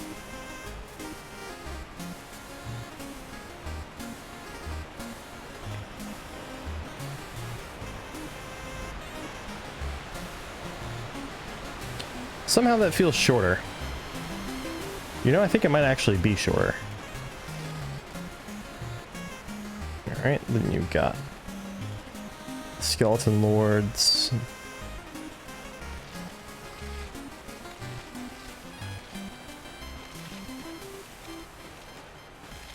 Does it dead end at skeleton lords? I don't remember.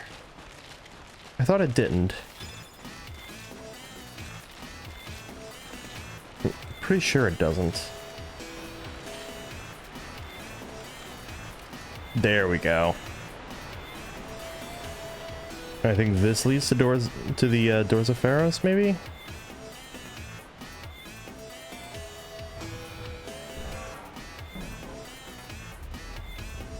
Why is that up by default?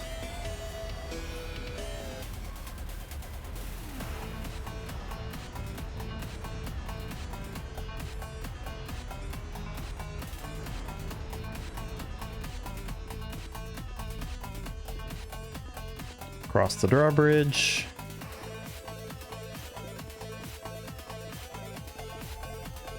Oh no, this goes to Harvest Valley. I forgot. I forgot that's how the order went.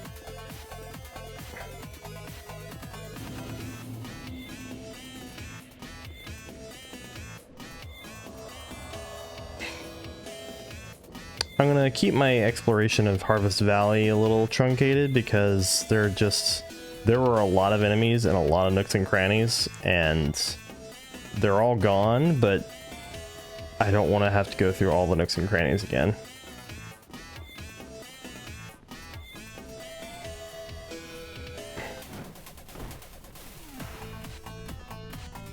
And I would like to avoid the poison as much as possible as well. None of the pyromancers are still alive.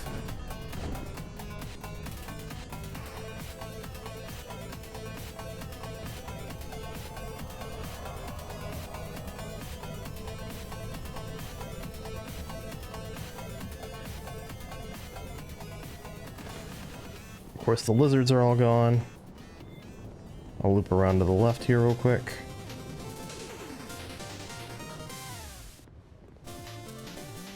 The enemy that was in here, or around here.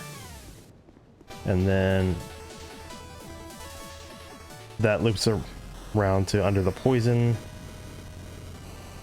from dropping down one of these holes.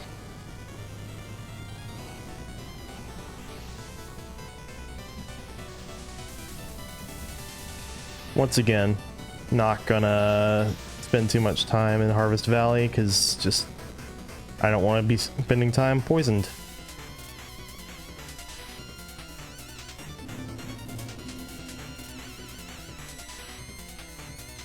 There's also this area down here.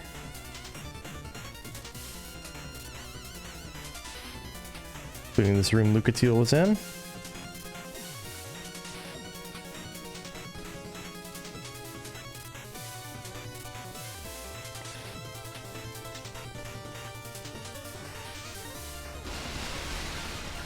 Well, so much for not spending time poisoned.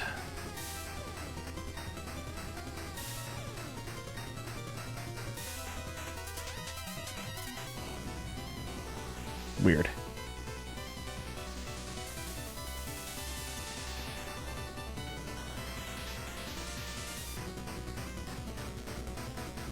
Take a drink, and that's it.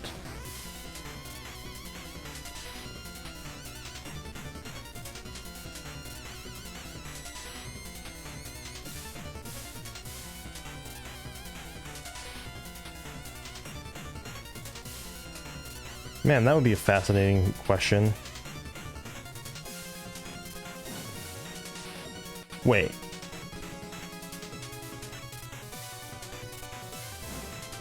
Hold on.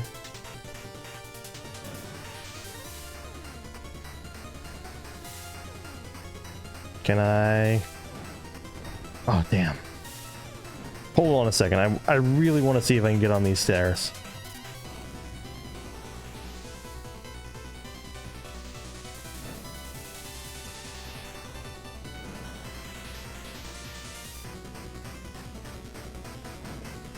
I'm gonna go with no. It definitely goes up to something. Man.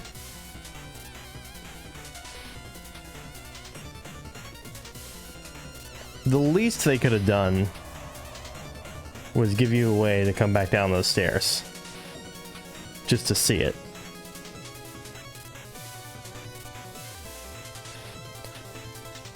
Anyway, the windmill in Harvest Valley.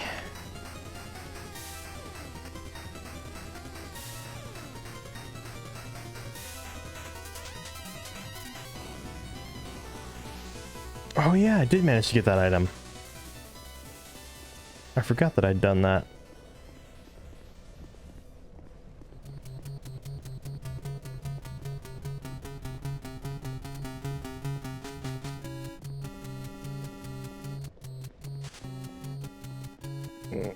Okay.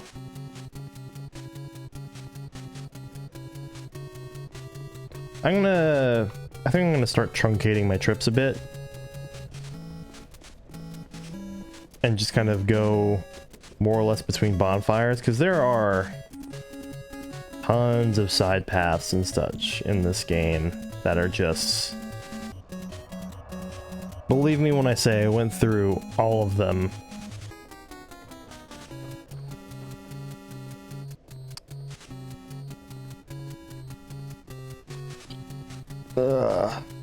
Eyes hurting? Not really hurting, it's itching though. On we go. That's a path and this is a path. I'll go down this path just for the sake of it.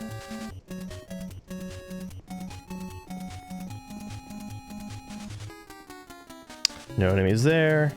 No enemies down there. And I fell down anyway. Damn. Well...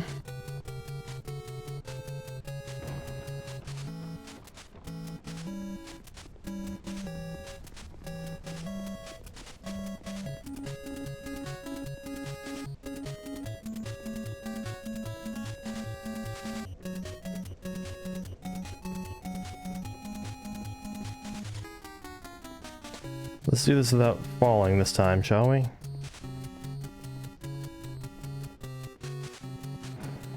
There we go.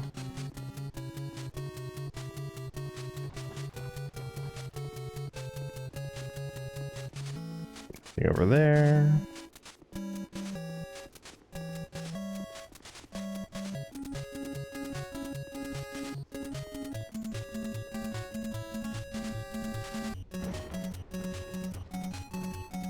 I thought I saw a ladder for a second there, but no, it's just part of the siding. Alright. Then we're just gonna go... not straight to Mitha's room, but pretty close. Or was it Mithra? I don't remember.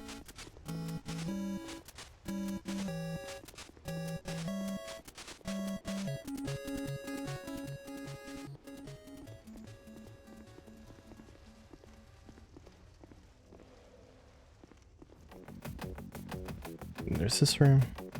Ooh. Oh no, it's Bamboo Creek. Never mind. Track's a little too goofy for me. Just slightly too goofy. I do like the 16-bit a little better.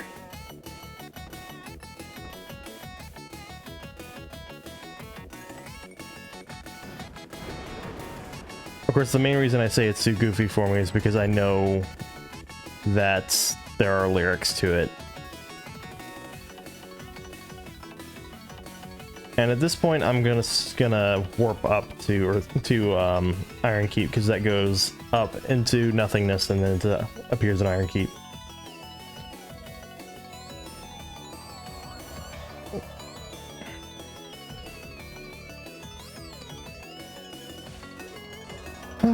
Let's see.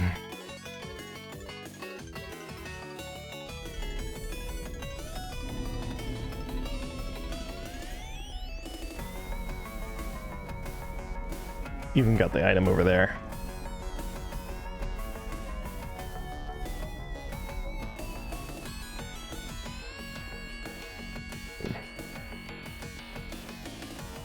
NPC?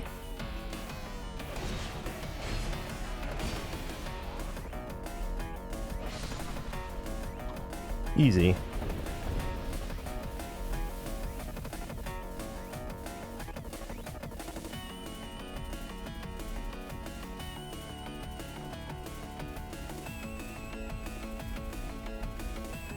Then out through here.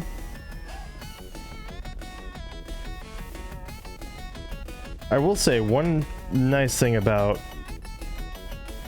this stupid, dumb place is, yeah, it's open and all the enemies can see you.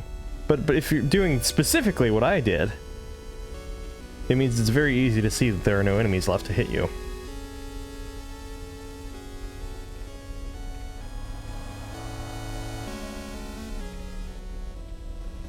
Pour one out for all the dead enemies.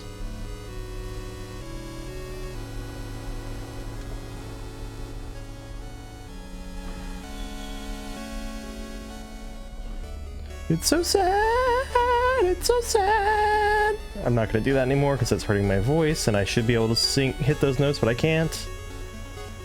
My falsetto is high enough, I swear.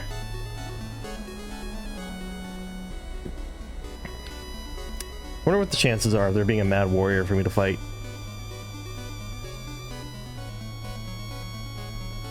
Bellkeeper.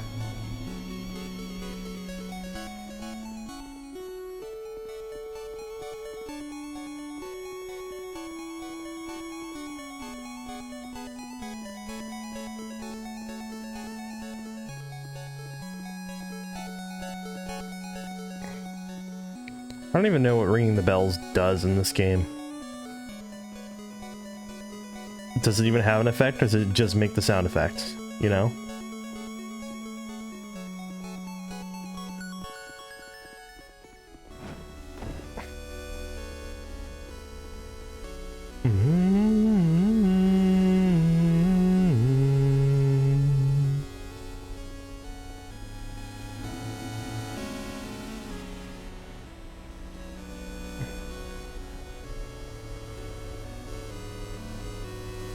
Why not? Not like I need the help for anything.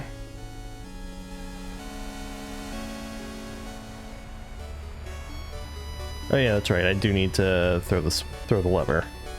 Go to the upper part.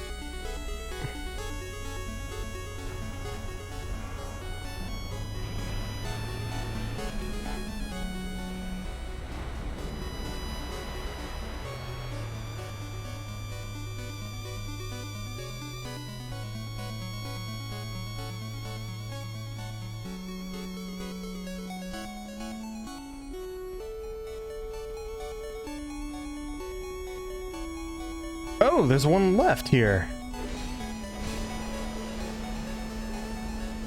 Color me shocked.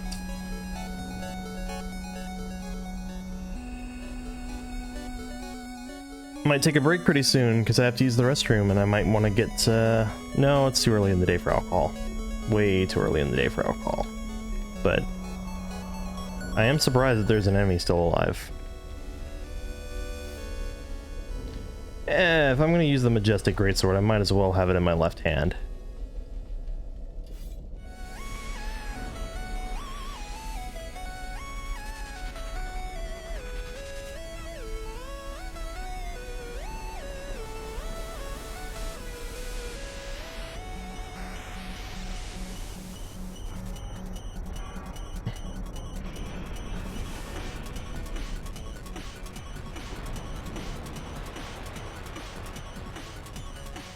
How did I miss that guy?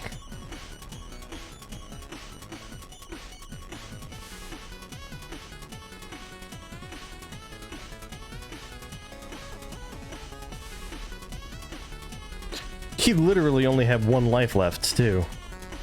What? What are the chances of that?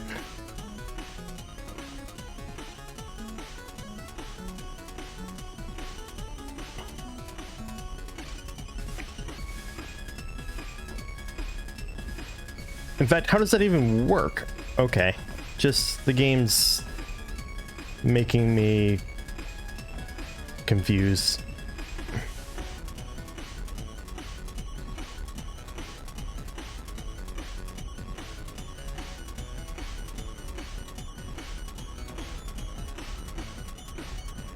Whew.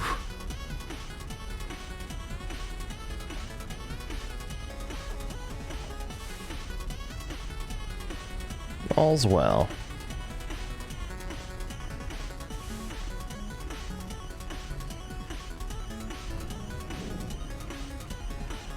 And then for the old Iron King, I don't feel, or for this area, I mean, Turtle Knight's dead.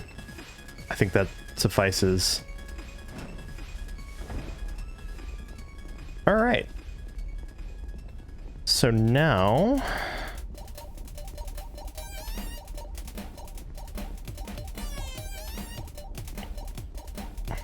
down this way we go.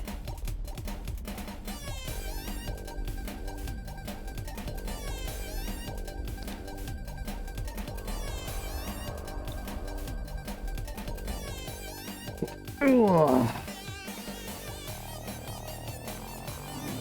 Let's see. I'm thinking, fuck it, let's head through the gutter. Which one of these was the longest?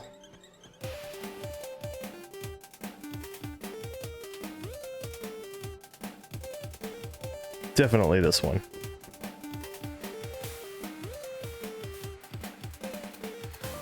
I wish you could just press B. Could be a one-handed affair, but no, it has to be two-handed because they need you to also press down.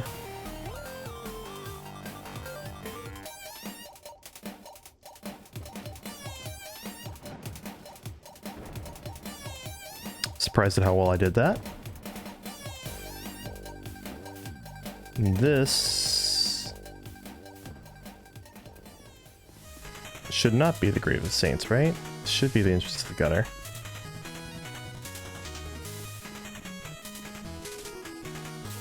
It is the entrance to the gutter. Grave of the Saints would be from up there. I'm skipping the Grave of the Saints because enemies there don't respawn.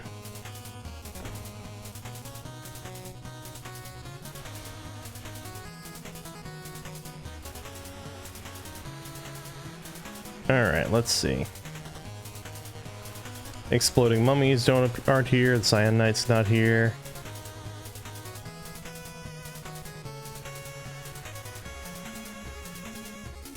Alright.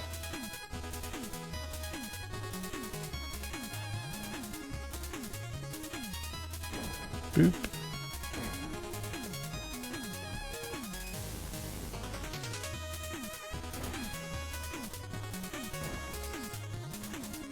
And then down to the gutter, which I don't want to go through all the side paths just to show that the gutter is cleaned out.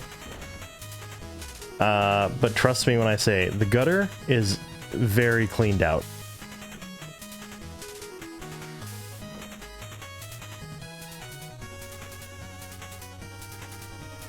Like, it is extremely cleaned out.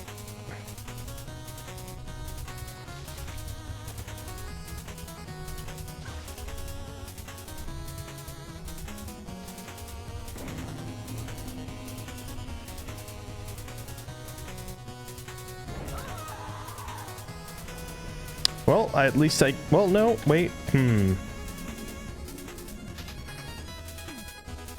I might go to the Grave of Saints after all. Hold on a second.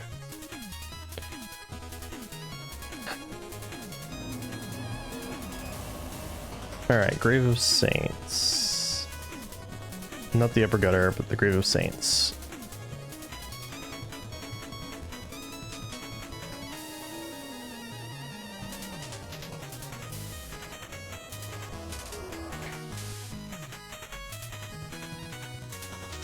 Alright, let's see.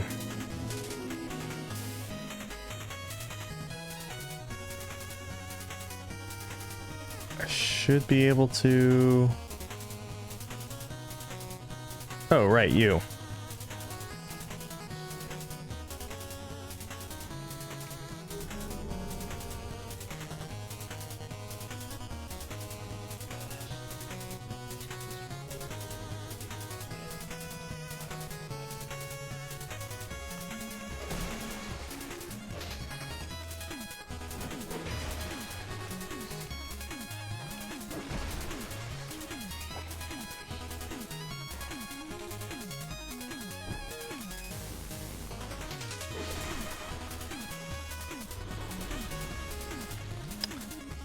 Oh, okay, that was probably the dirtiest feeling thing I did.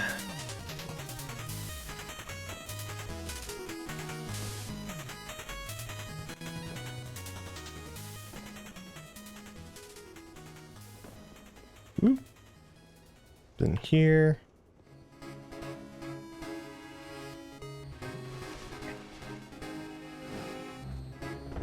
Very nice. I'm only doing this because I want my money back.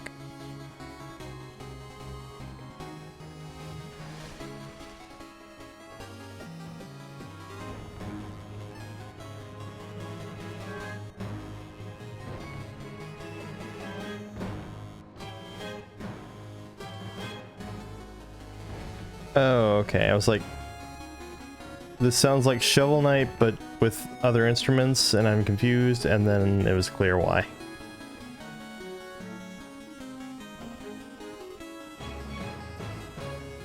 Oh, that's because I want that 50,000 souls.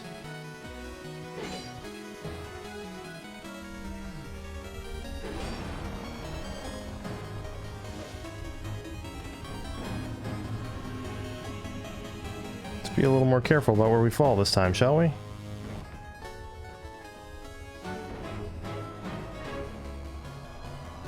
All right.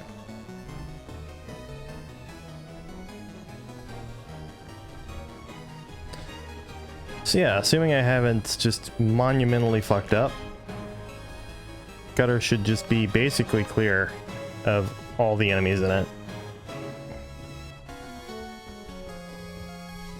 Can't clear out the statues permanently, unfortunately. Would be amazing if you could.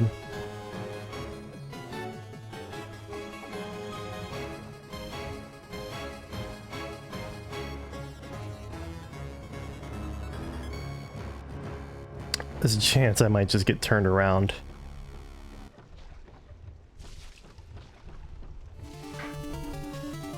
Alright.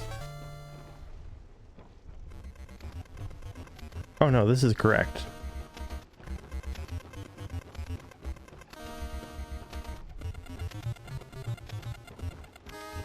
I want to say even the Insect Queen's gone. Yeah. Even it's gone.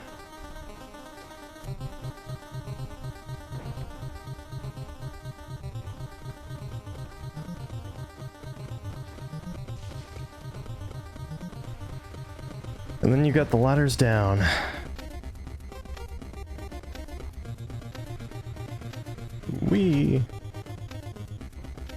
It was a very elaborate process that made me appreciate the structure of the gutter a lot more whenever I was emptying it out, but now I really don't remember where any of that shit is, so I'm like...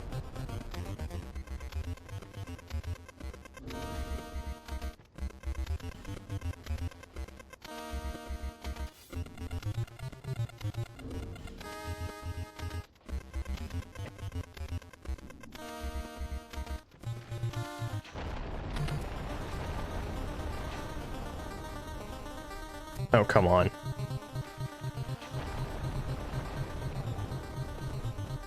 And then the gutter is delightfully straightforward. Or not the gutter. Black Gulch is delightfully straightforward.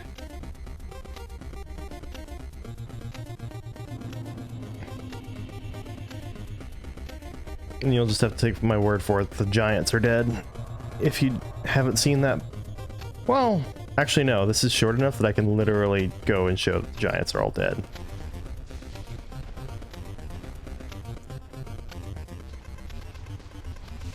Oh that was great. Not even mad.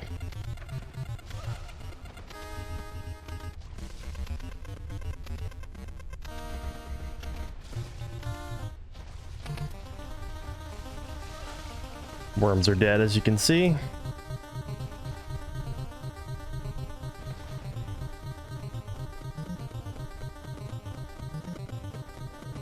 Oh, I think this is our first area that also has a Pilgrims of Dark area to it, so...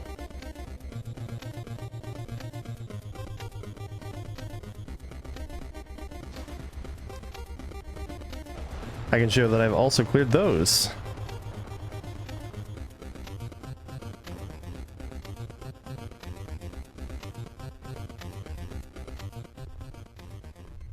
Or not. I can't enter them. I probably can't enter them unless I'm in the Pilgrims of Dark. Oh well, just take my word for it. I emptied them.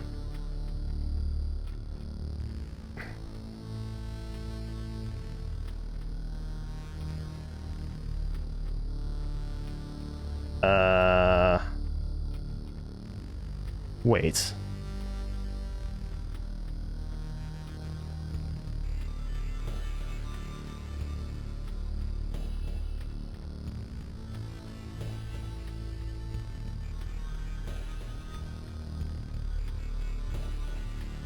I don't remember where to go for the giants.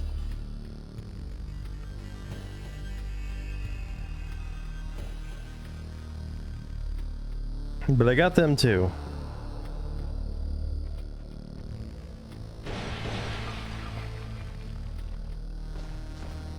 Whoop. Just run around through all these, show that these are all empty.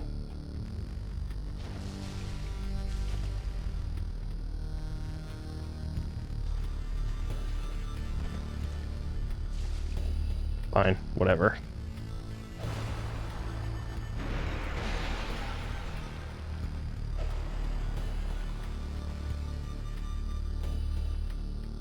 Is it just the same one?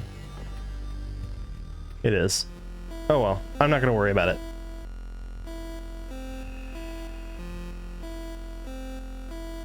I know for a fact that I cleared out the abyss. Dark Chasm of Old.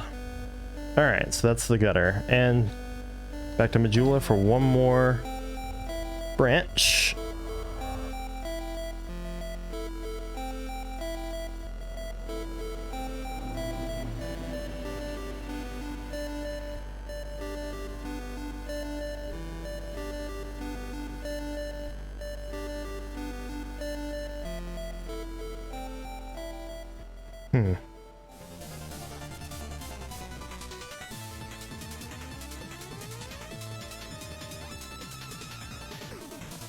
Keeping it to the right. I remember Polar Knight being the hardest one because he's got the spikes that causes some death if you're not ready for them. Alright.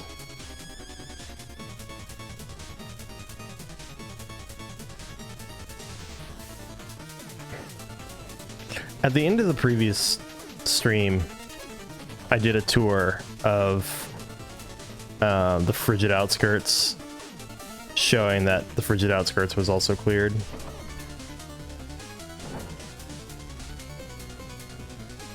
There are enemies in that upper part that would stream down. I killed them all.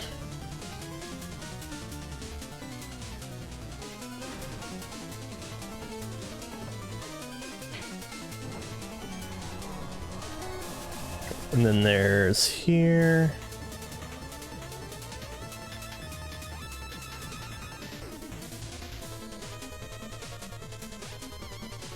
All right, the path through the through to the shaded woods.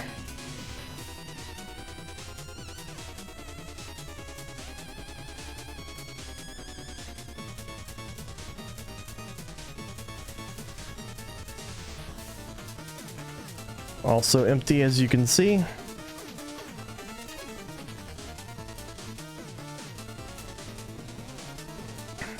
All the wooded areas look really bad in this game. I don't understand. Completely empty on the way to the bonfire. Alright.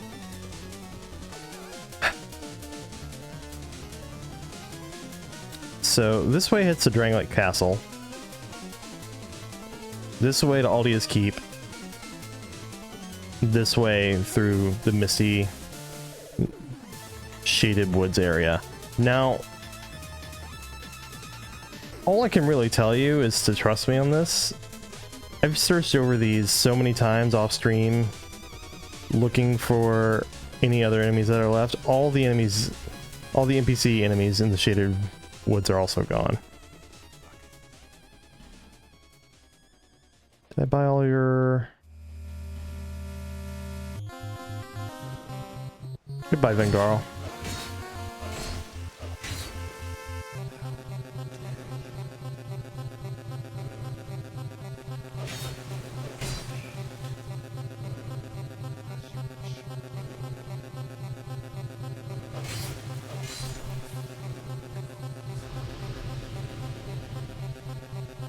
Yep.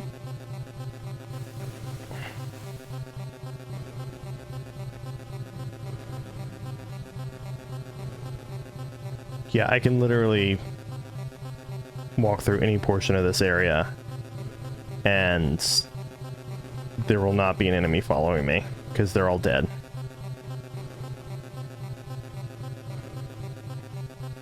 I was about to say, cue the one enemy that isn't dead. But it doesn't appear that there is any such enemy here. There were a bunch of them, but they didn't take that many times to kill before they stopped spawning. That sound just now, that... Yeah! Was the sound of the portal for the Pilgrims of Dark opening up.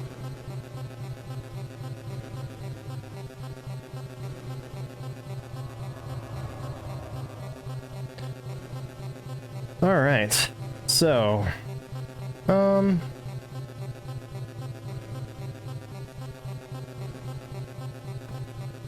through the window? Through the window.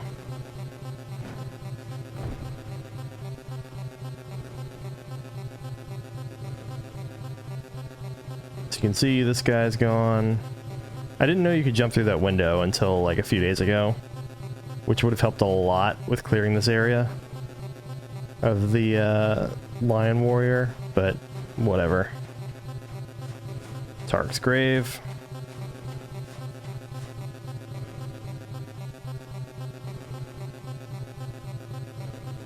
No enemies here. Cursed shards have no effect on the king.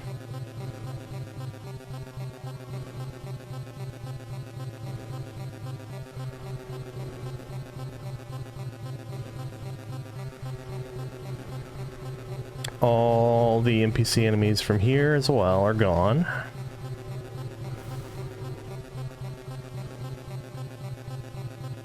And as well as all the Lion Warriors.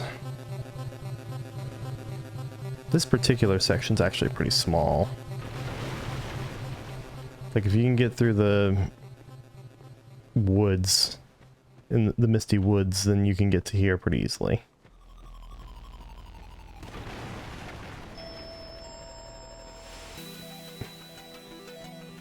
I'm gonna have to drop down there at least once just to show the lack of basilisks.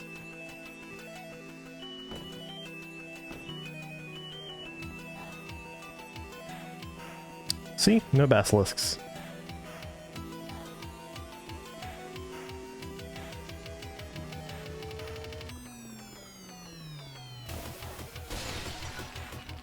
Abomination? No.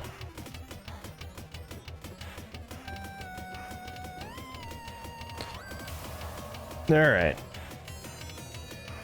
Then, let's see. I think after Shaded Woods and Shaded Ruins, you get to Doors of Pharos, and then you pass through Doors of Pharos and end up in the... what was it called? The place of the giant spider boss. That place, Brightstone Cove, Sildora.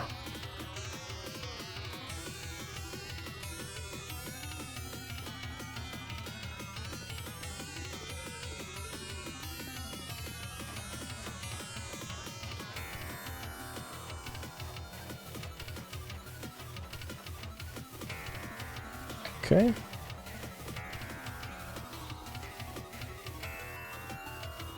I also have to kill Gavlan, so I don't even think I'm going to bother with selling shit to him. I'm just going to kill him straight up, because this is going to be a posterity save file, not a heap save file. All these enemies in here should not despawn.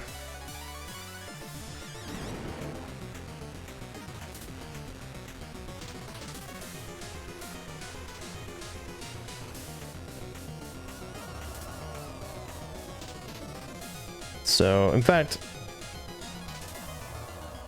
I don't remember actually the way to go to get out.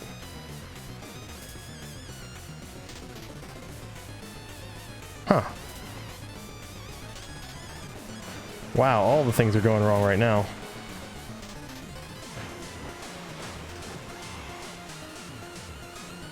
Ah.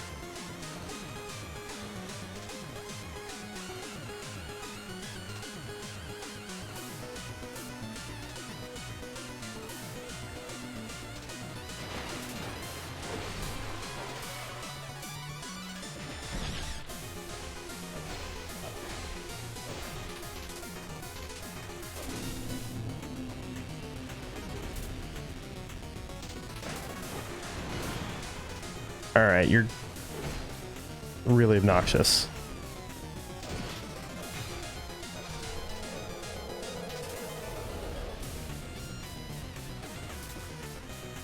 It's gonna be another Mastodon Knight in there.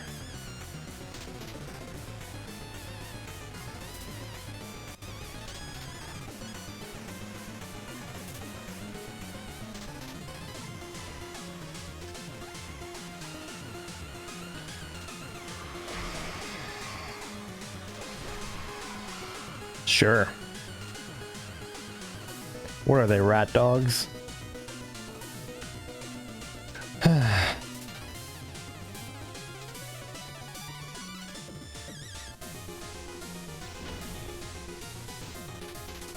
Alright.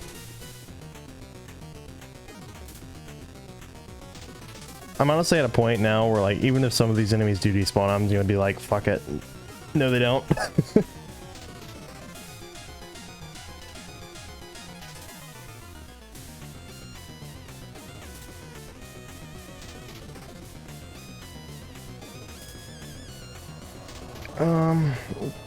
I already know you don't need to pass through there to get to the end.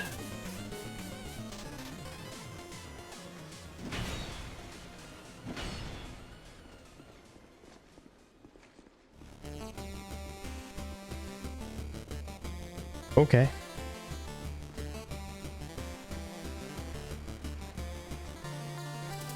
What a strong first impression of a game. This...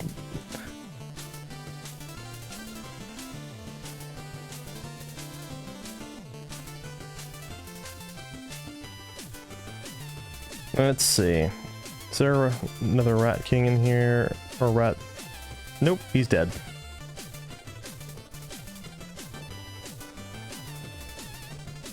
This works.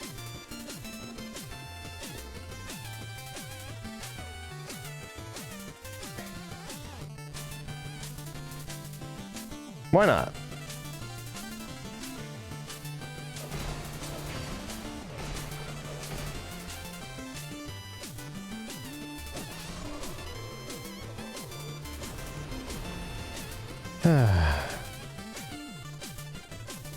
Gavlan dead.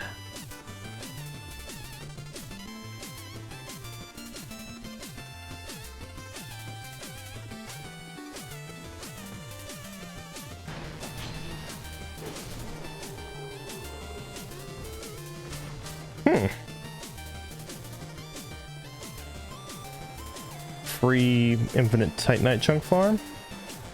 That would have been nice.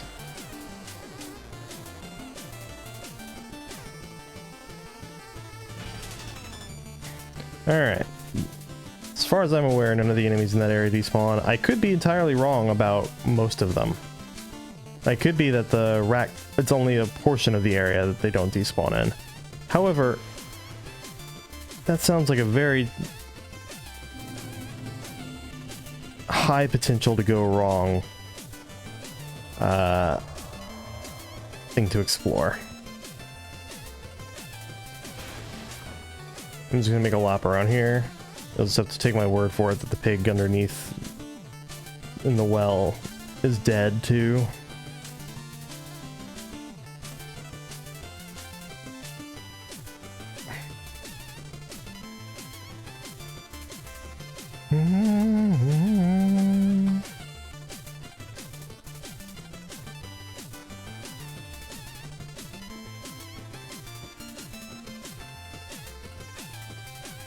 All the enemies up top there that would have made the boulders fall.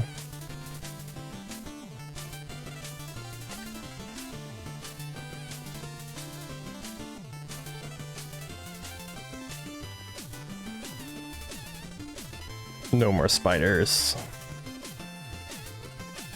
That's the best part, honestly, of finishing this area is all the spiders are dead.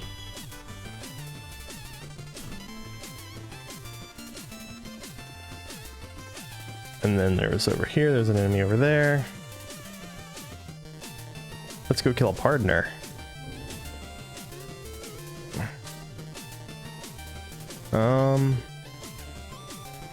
Sure, Black Dragon Sword.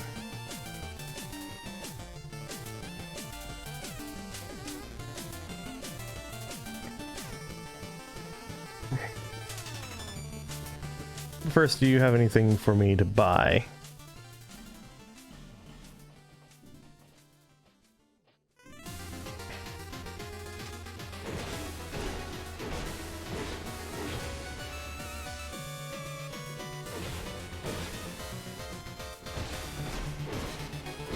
He has a great scythe? Damn, dude.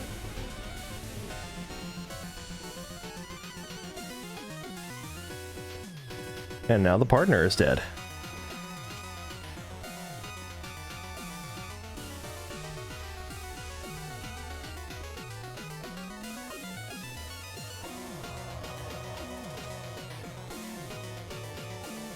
All right.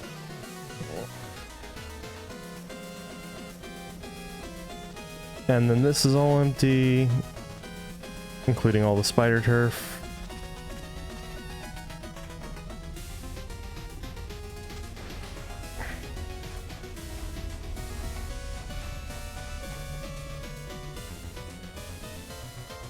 Might as well stay here.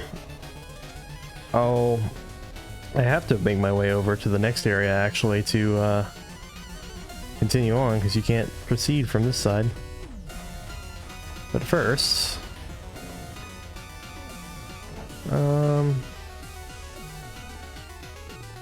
use this for a bit longer.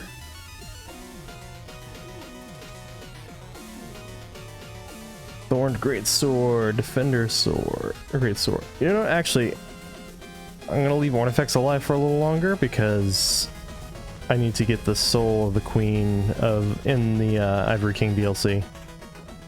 And I want to get a sword for that.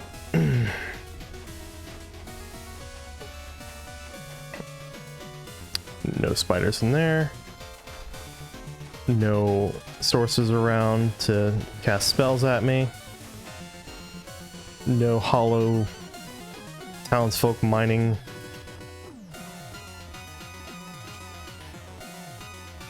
No spiders here. No spiders left in this trap.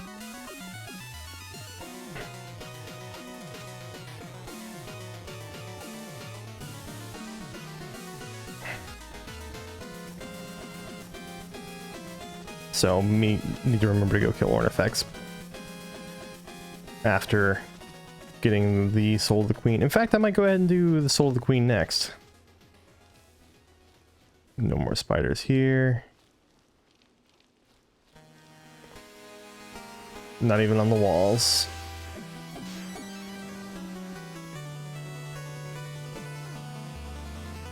Ooh.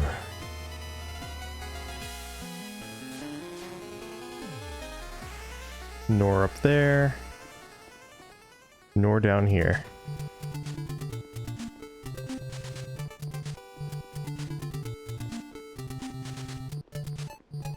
Very good.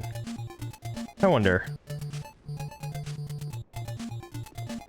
I feel like it's a missed opportunity to not have a weapon that's on fire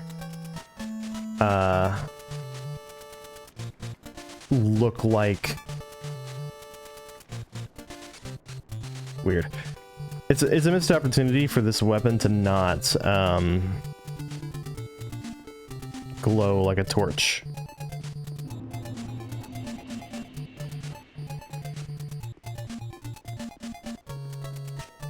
Et voila.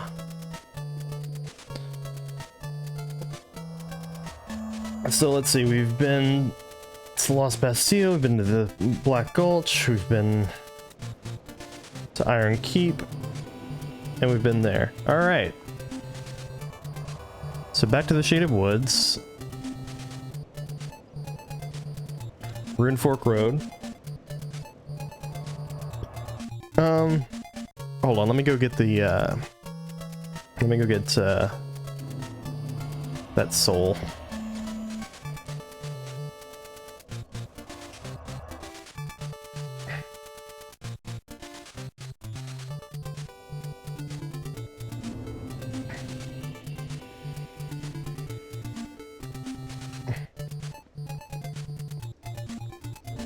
I have a hawk ring, right?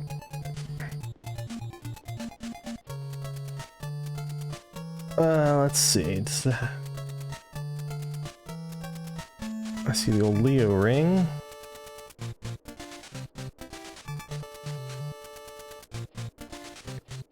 Where would the hawk ring be?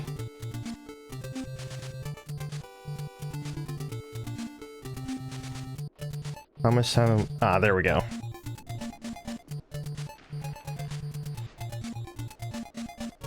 There she is.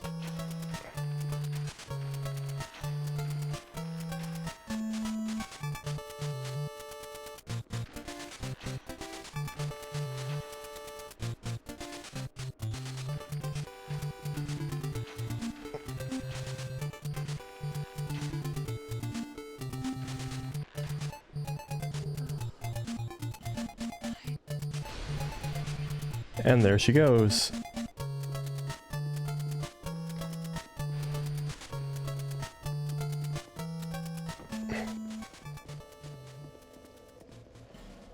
Alright, let's go back to the Shaded Woods, continue from the Ruined Fork Road. I'm thinking...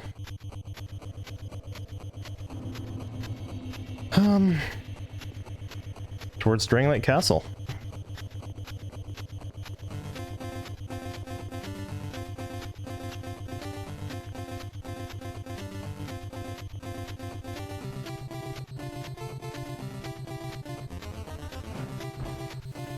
No enemies.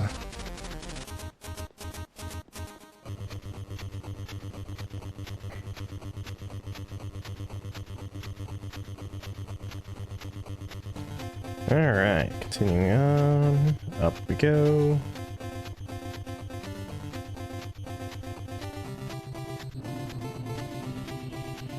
Past the Shrine of Winter. Dragons.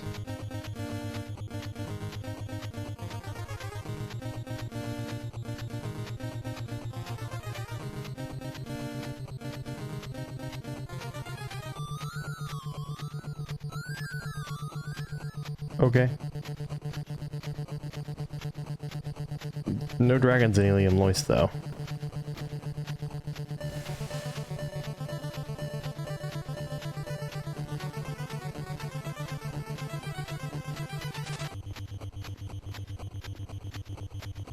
Alright.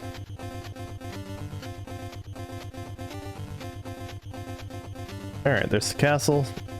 Like, straight ahead. I'm running straight towards the castle. We're running straight. We're running straight. We're running straight. My eye's itchy, but I'm holding straight on the button.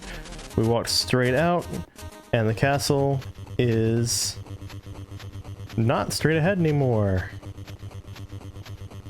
But instead, wrap around to the right.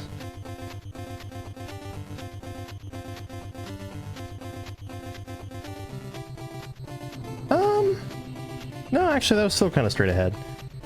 The issue, there was something that was an issue where, like, you go through that tunnel, and there was a massive glaring inconsistency. I don't remember what it was, though.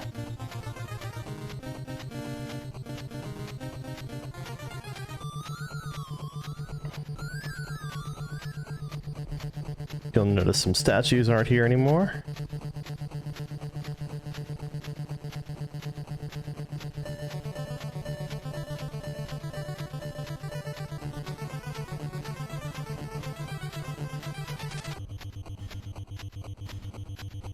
That's right, he has all these. These were like deals. These were like day one DLC items.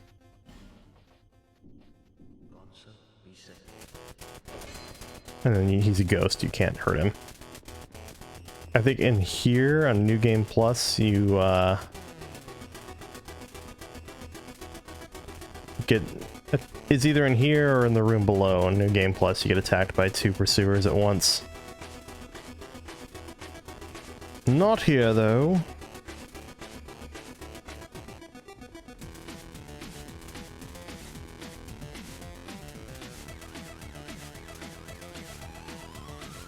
Yarkingle.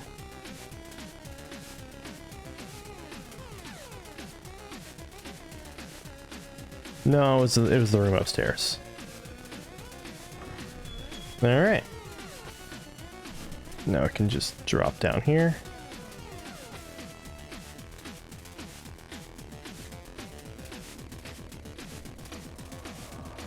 Now.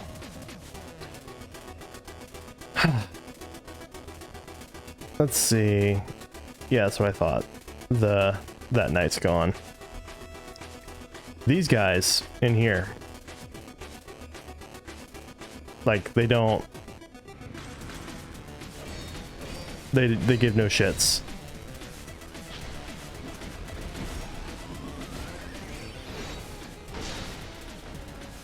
But as you can see from the fact that I'm not being attacked, all of the what were they called? The big enemies whose Flexile Sentries. No, not Flexile Sentry. Ruined Sentinels. All the Ruined Sentinels are gone.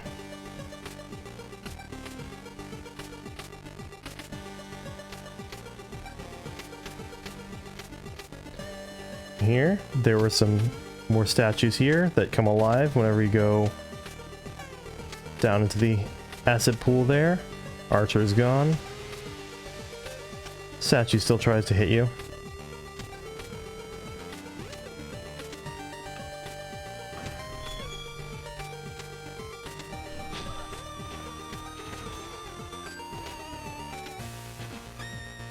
I remembered the trick to the room after I get hit by the first dart. Up this way. Those are gone.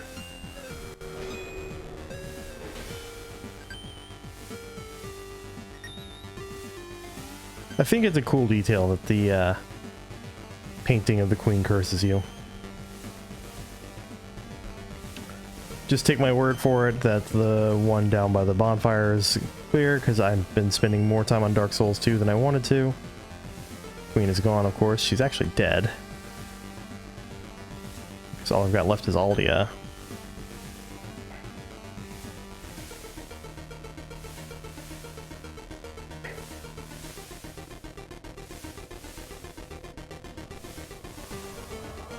Alright. Quick lap around through this way, just to show you that the stuff here is gone. This is all in the more recent streams as well that I got to hear.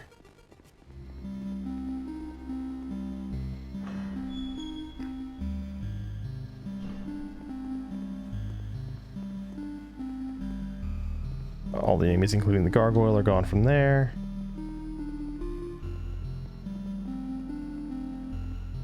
Large knights are gone from here.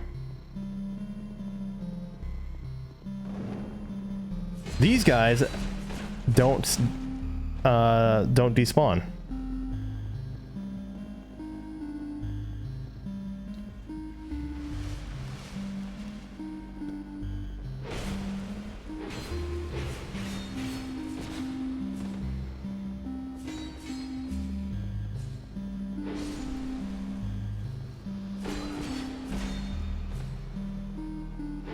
Ooh. Drangleic has some, Drangleic Castle has some really odd, like, not despawning enemies. And they don't despawn because they're needed to get this guy to open up. And I forget what that got me. But I guess it was something relatively important.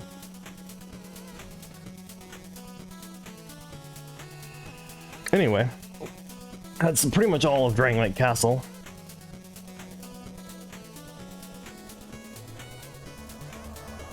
Whew. Now we'll go down to Mirror Knights.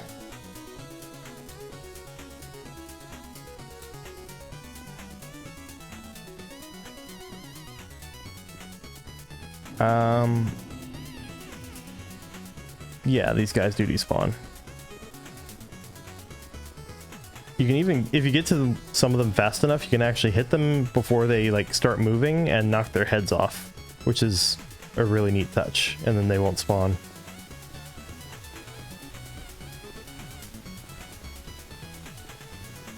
That's weird. This is gonna go to the Shrine of Amana, I think.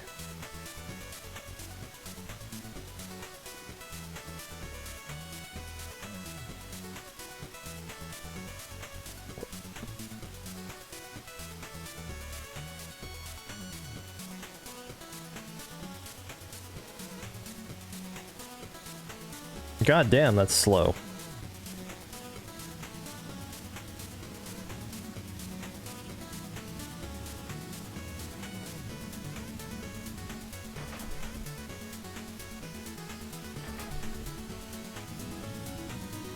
Alright, and this is going to take a while. I'm going to go on a break in a moment. Probably while I'm at the bonfire.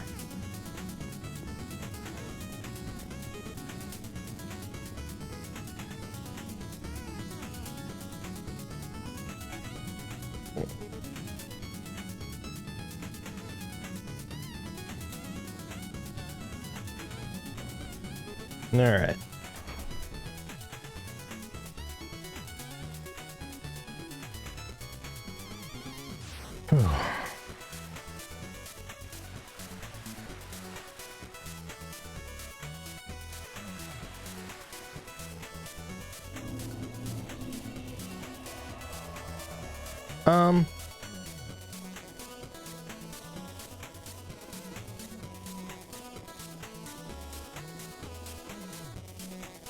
Oh yeah, I need to kill the Milvanito.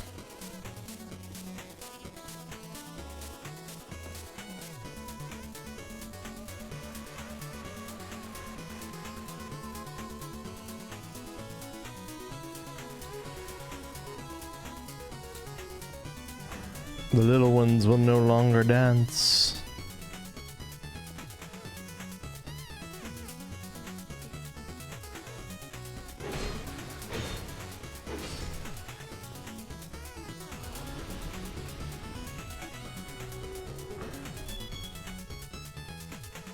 All right.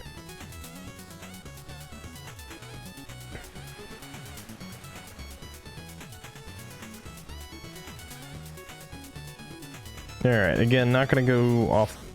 Oh, there is one I missed. That's surprising. Okay, here's what I'm gonna do then. I'm gonna have to just kill him over and over.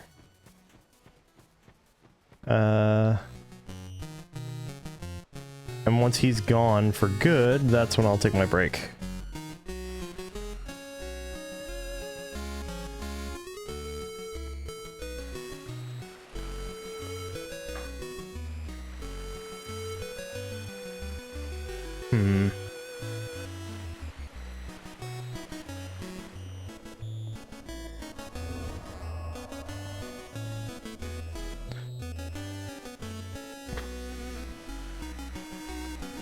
Let's use a lightning weapon instead here.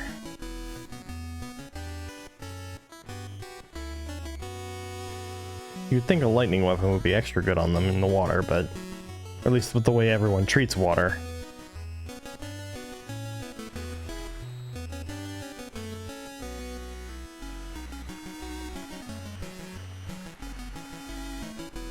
Oh, did I just happen to catch the last time he was going to spawn again? Looks like I did. Alright, indicates to me that I was killing him whenever I was doing my run-throughs and I just didn't notice him on one of those times. Okay.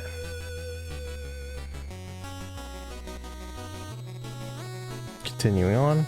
It certainly is the prettiest area in the game. Then again, I'm a sucker for blue bioluminescence, so it's not hard to please me on that front. And then you'll just have to believe me when I say that all like the branches out in the water with the items and extra enemies, I also got those.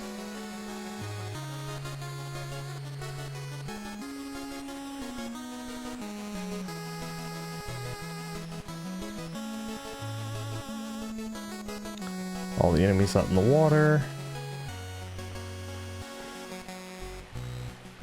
All the ones out that way.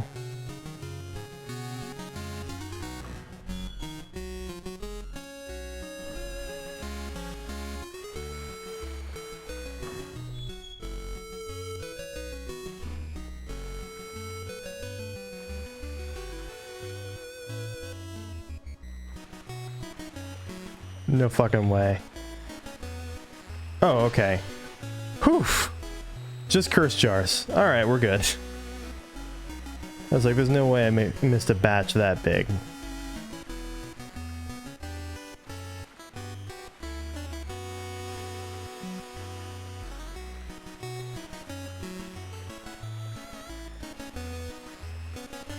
Alright.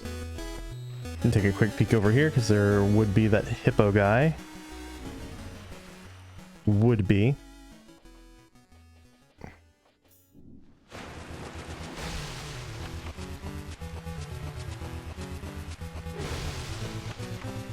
But as you can see, he is no more.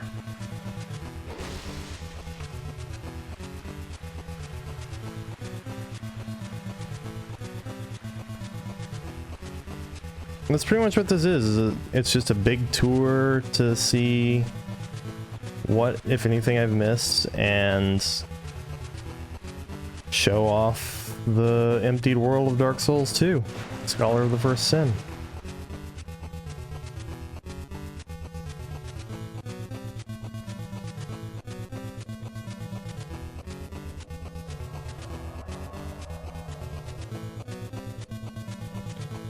Alright, let's see.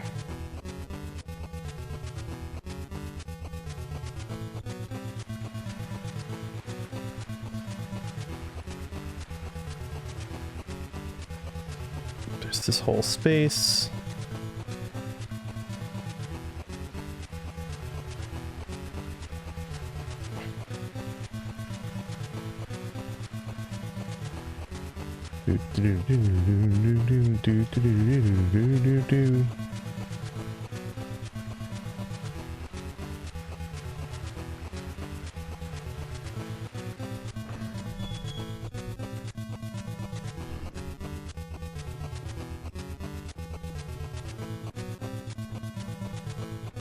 Demon of Songs Arena.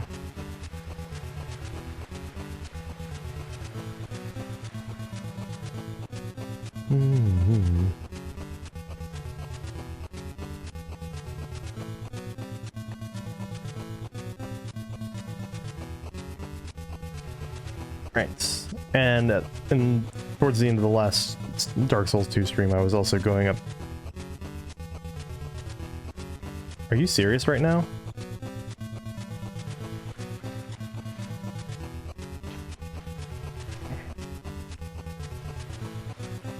I didn't even know that was there. It's like such an irrelevant enemy too. At least the bonfire is right here.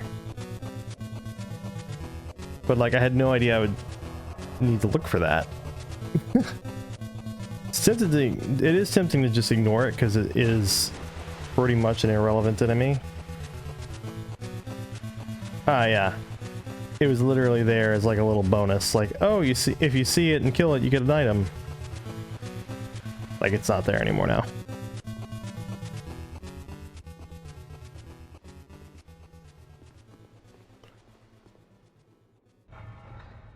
All right. Now there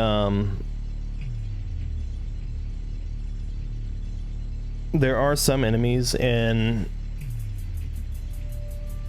Are they called the catacombs? I don't remember if they're called the catacombs. Let's call them the catacombs. There are some enemies there that don't despawn as well.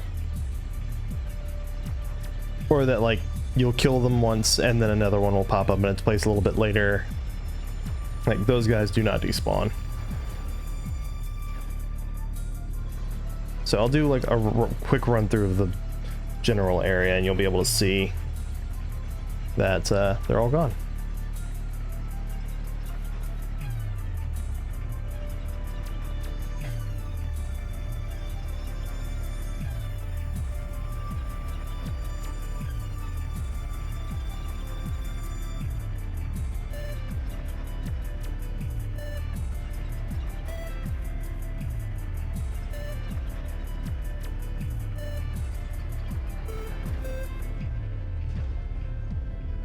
Let's see. Just sending it back up. Undead Crypt, that's what it was. Catacombs, Crypt, close enough.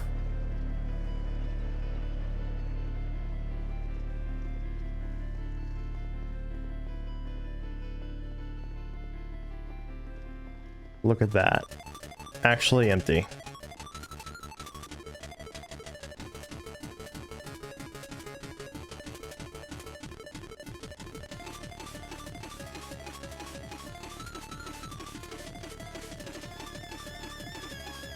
Including of Agdane and the guys around him.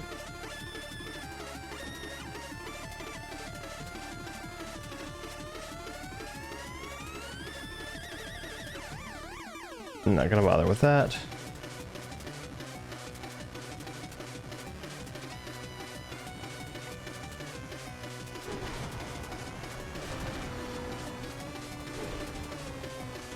Yeah, like this guy that spawns over here. Yeah, this guy. He's immortal. I say immortal. You can kill him, but then he's just gonna pop back up again.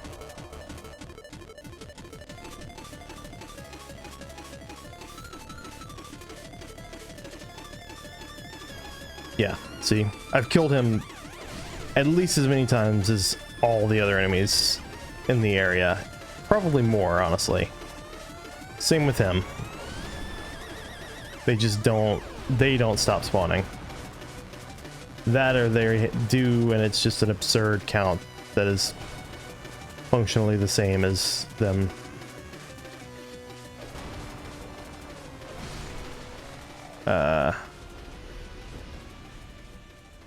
Never despawning. Also, these bells don't do anything anymore because I destroyed the statues that the pyromancer phantom things spawn from.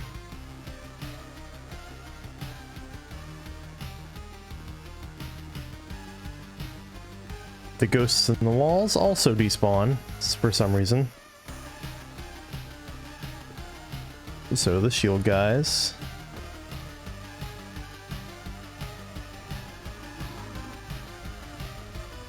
That room just had more of those infinitely spawning hollows.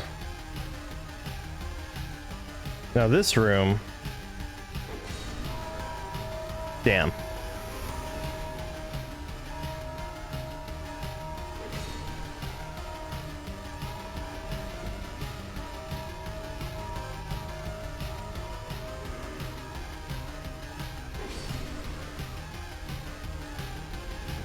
This room does have these guys.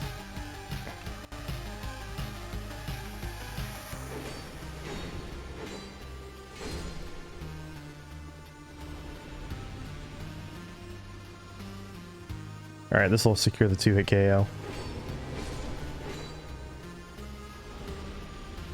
Ladia Pyromancers. That's what they're called.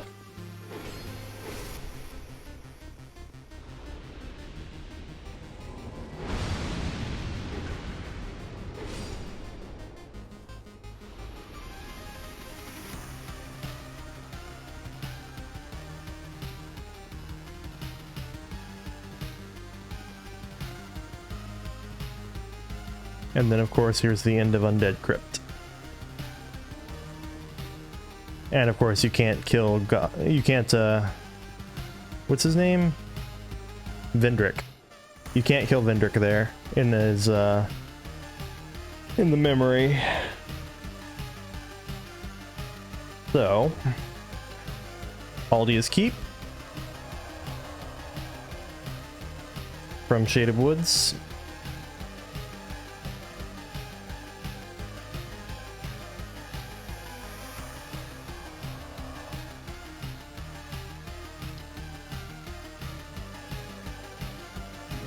It'll be pretty straightforward.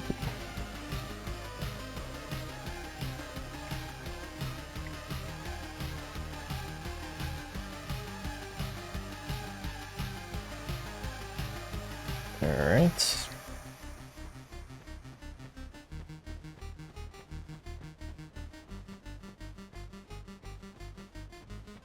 Yep. All gone. This should just open for me. Yep. Ah, shit. I still need to take my break. I still need to use the restroom. I'm in one of those states of having to use the restroom where, like, as soon as you... as long as you're, like, in place, either standing or sitting, and not moving, you're probably fine. But then it hits you like a sack of bricks as soon as you start moving. And you're like, wow, if I'd been sitting, I could have probably held it for another, like, 10 minutes. At least 10 minutes more than how I can feel now. In fact, you know what? I really do need to do that. So I'll be back.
All right. I'm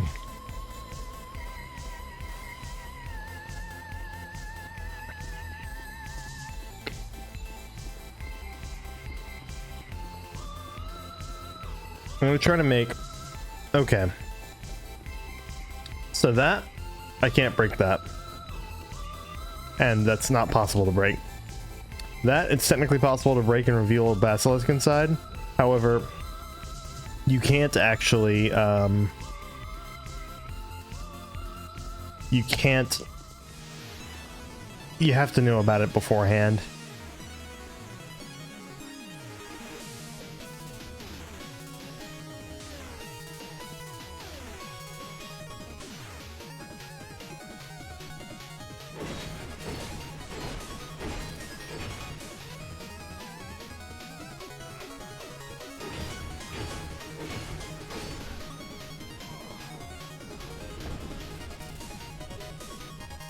All right. Chaos Hood, huh?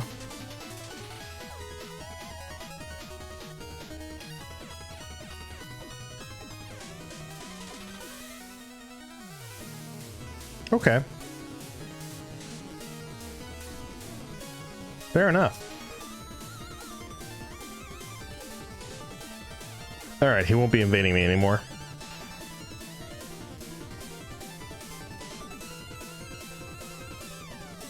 Oh, something really funny. If you haven't seen this, I encourage you to see it.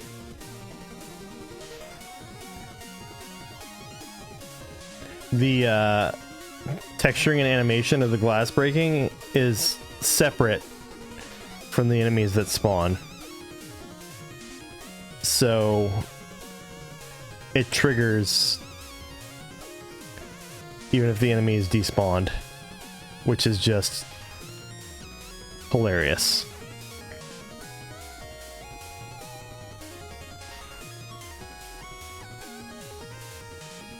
All right, let's get out of here.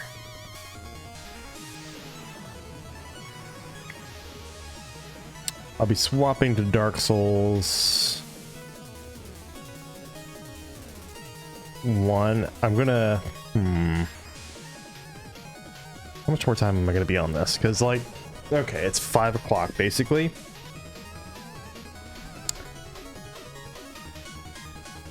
I want to actually cook for myself this evening. So I should aim to be done streaming by 7, which means... Okay, I won't bother showing the DLCs that have been emptied because those have been like all of my latest streams. And like a bunch of those are on my YouTube channel, which is mostly just for posting VODs. So like, yeah, I mean, I'll probably just point you that way.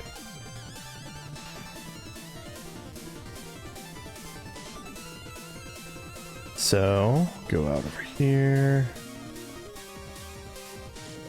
Okay, I gotta admit, that looks pretty neat.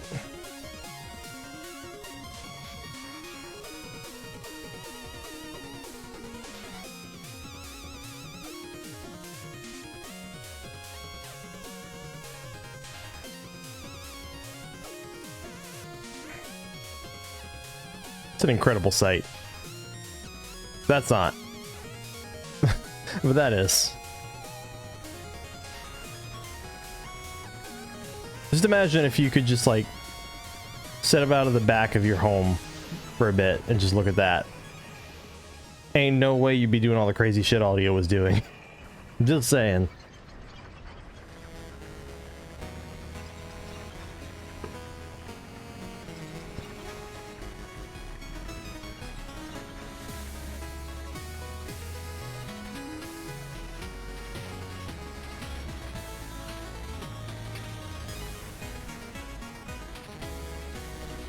Oh god, stop doing that.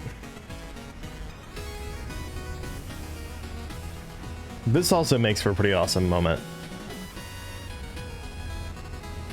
Your first playthrough of the game.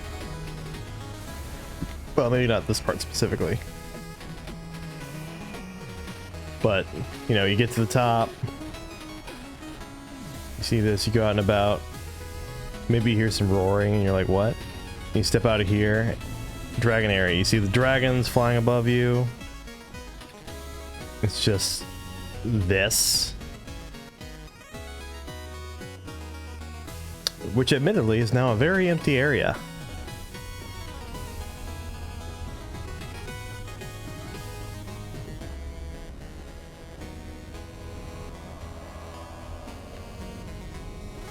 I can save. I can run through the area more or less real quick and show that it is in fact emptied as well.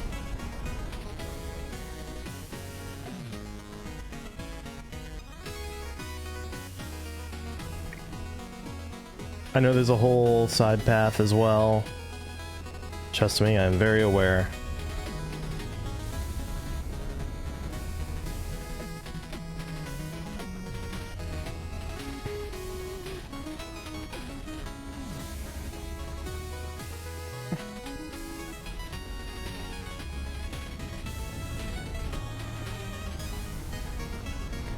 In a little bit, I'm going to be opening the stream manager.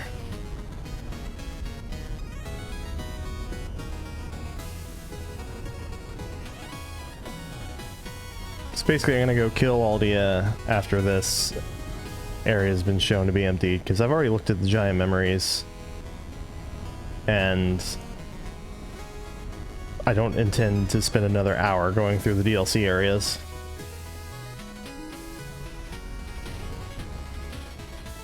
But they've been emptied as well, including the frigid outskirts, which I didn't know when I started this playthrough that that place could be emptied. But the horses actually started despawning sooner than most of the NPCs.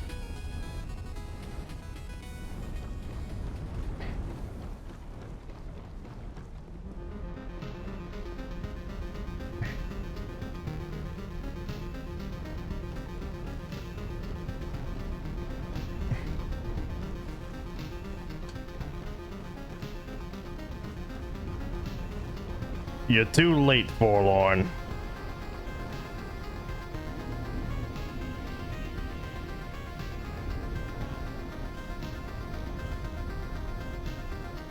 know what? Sure. Actually, if I'm gonna fight him with a fire weapon, I might as well use a great sword. How funny would it be if a dragon swooped in and destroyed the bridge with Forlorn on it? Alas.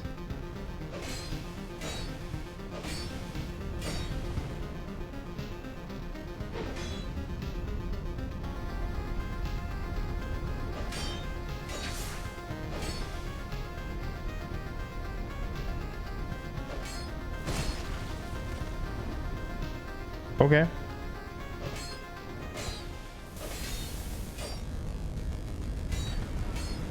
Woo.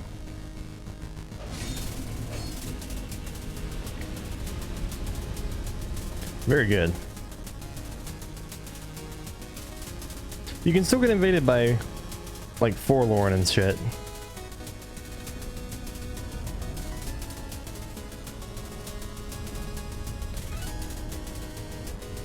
Alright.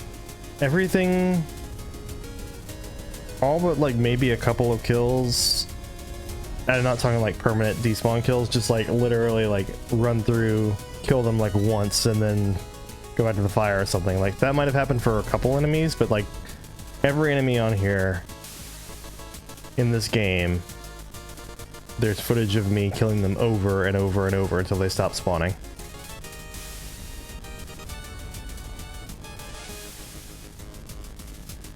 Alright.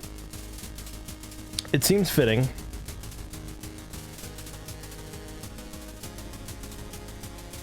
that I should... wait a second. Okay, that's weird. They just have a few tiles that are just out of place. Okay. I'm going to go Drangleic Castle now.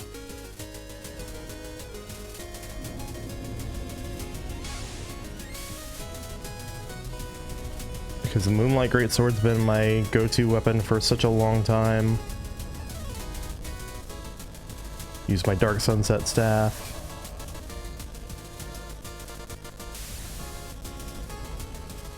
Go to the King's Gate.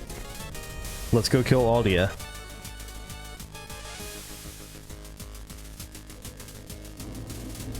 In fact,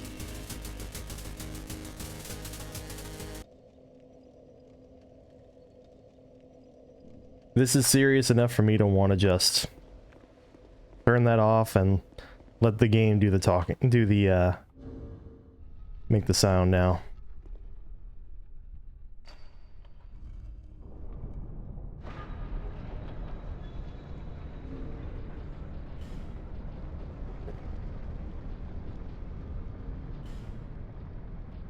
Let's see. I'm not even going to concern myself with making sure that I've got exactly the same build. I just want to use my two most reliable weapons. I'll stick with Dark Hail mostly. Or no, Dark Orb mostly. But the Dark Sunset Staff, Dark Orb, Hexes, been my most reliable companions on pretty much this entire playthrough of this on this character. So it seems fitting to go ahead and just play through with them.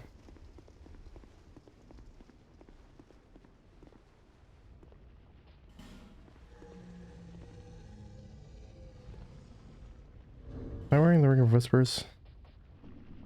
Oh, I forgot to kill Ornifex. Oh, whatever, it's an NPC. It's fine. Ornifex is just an NPC.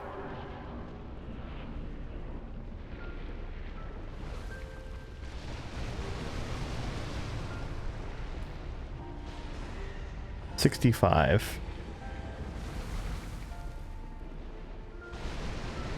218.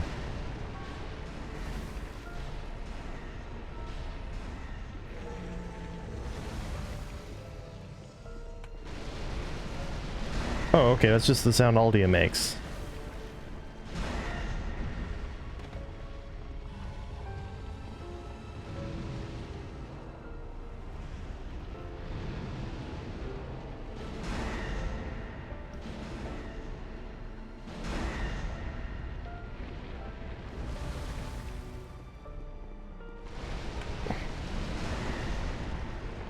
Oh, okay. Good to know hitboxes for you work the same as other bosses.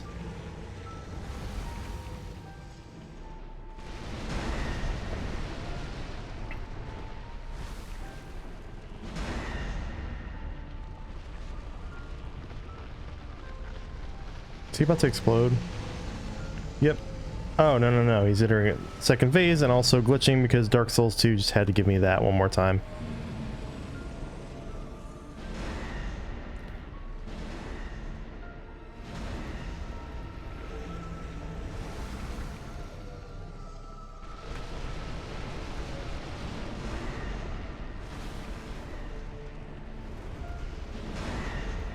Okay.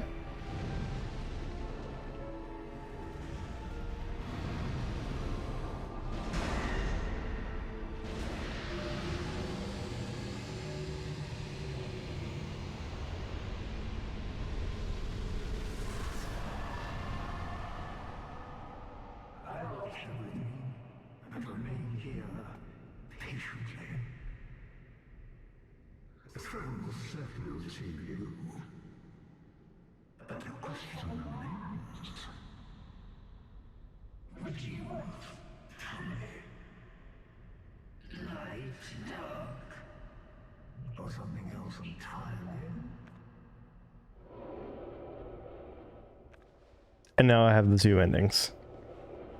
Which, of course, this character is going to be the one that wants to be the king of nothing.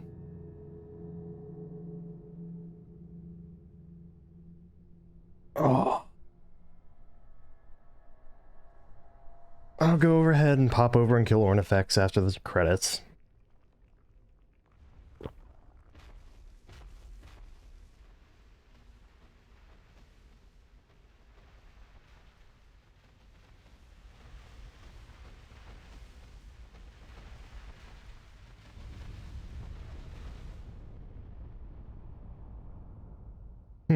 You who link the fire.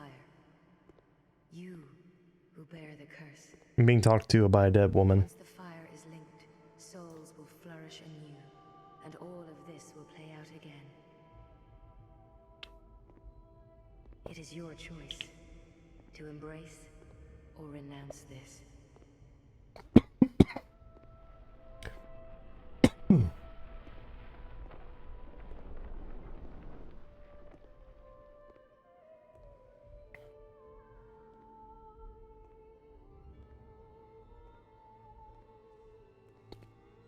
I like the idea that they built all this. There's it's all at the kiln of the first flame. Great sovereign, take your throne. And they just plopped a big stone throne on top of it.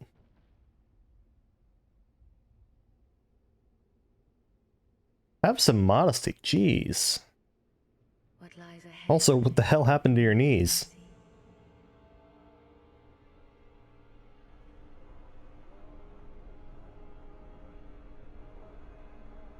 Also, waistcloth clipping through the throne in the ending cutscene.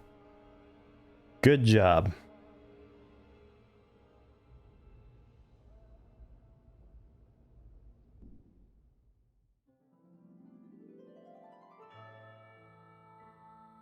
And then the big icing on the shit cake. I can't skip this.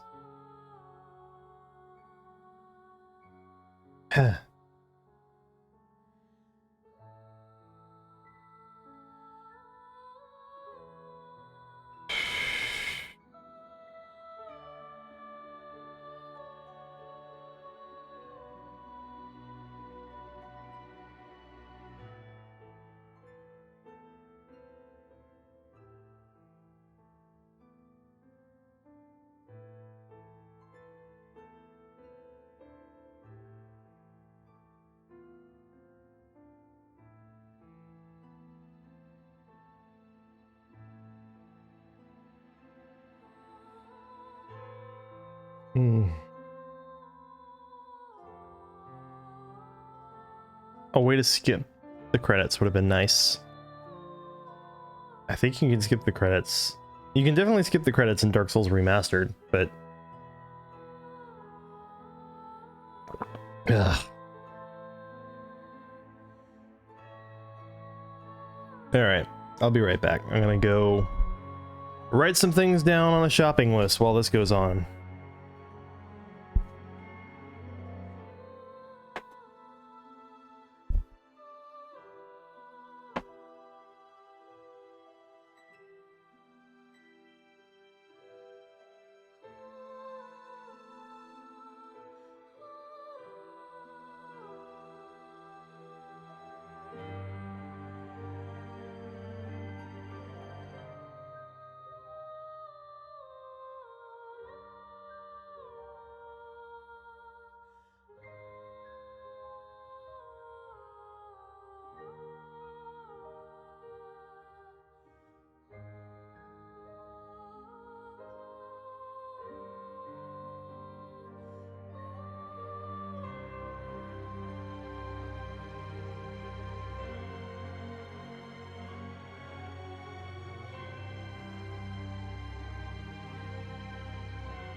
It really is still going.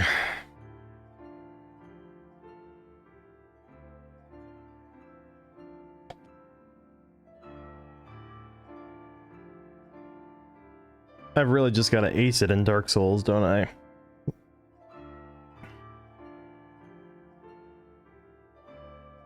Do I think I can finish?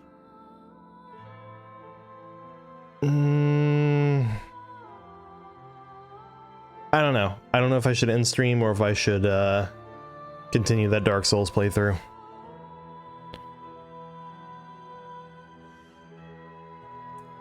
I feel like that Dark Souls playthrough will make a nice, like, here's a thing to do on like a Monday night stream or something like that, you know?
Well...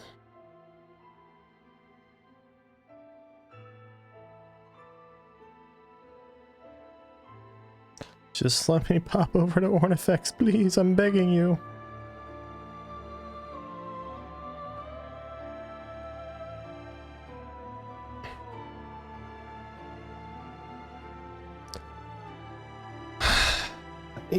It was like a full hour more than I thought it would be to go around the world, but I'm sure at least 20 minutes or so of that is probably killing a couple enemies that I forgot about.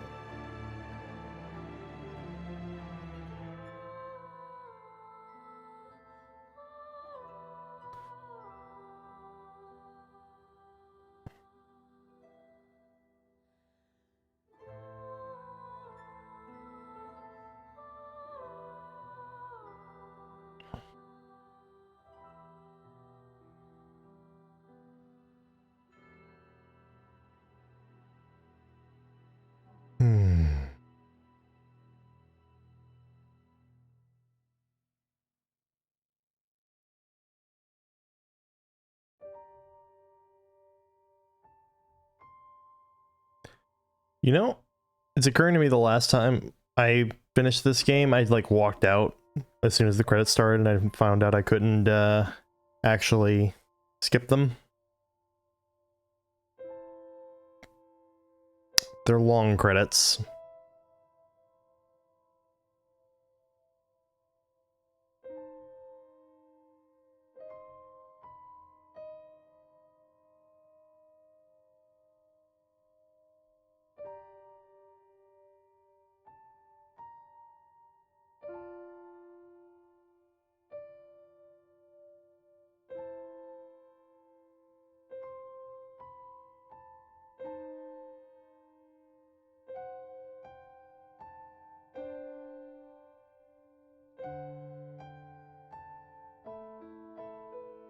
For a moment I was like, this almost sounds like it could be in Nier.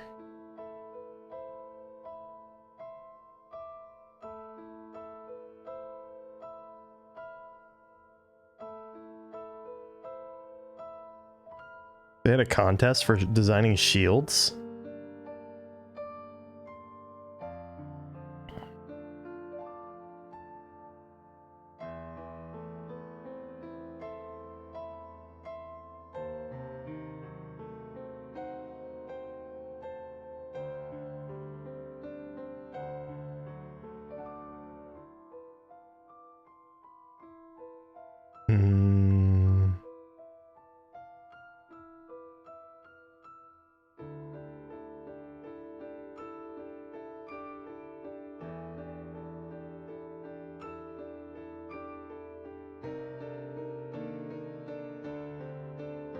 Okay, that's gotta be the end, right?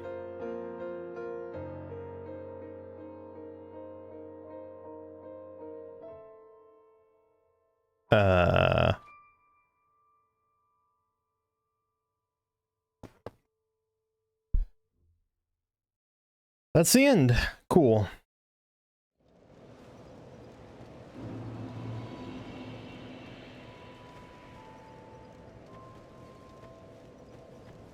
Grave, grave, grave.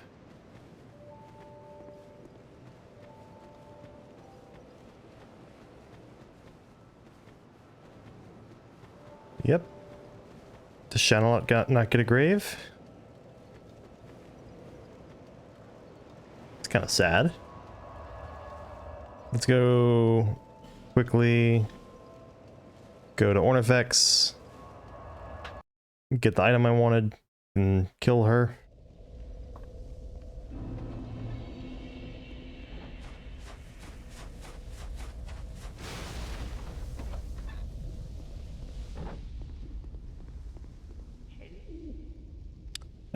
Trade. It's the fume sword, which I could use. Tempted. You know what? Let's go ahead and grab that, because I'm not going to use the fume ultra great sword.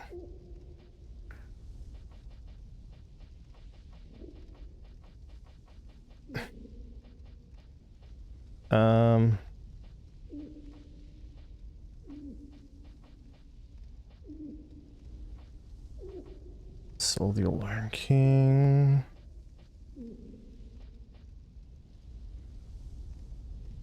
Ilium Lois. There it is. All right. See you, Ornifex. Hold that thought.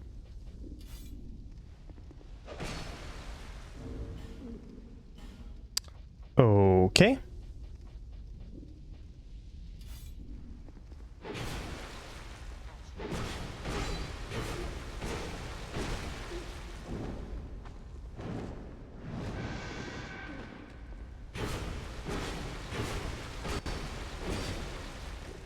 I wasn't expecting Ornifex to actually be the toughest NPC by amount of health.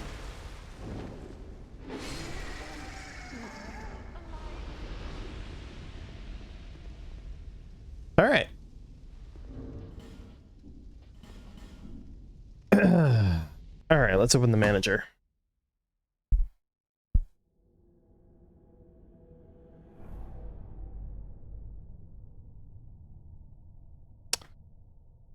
So first, let's close that, edit stream info.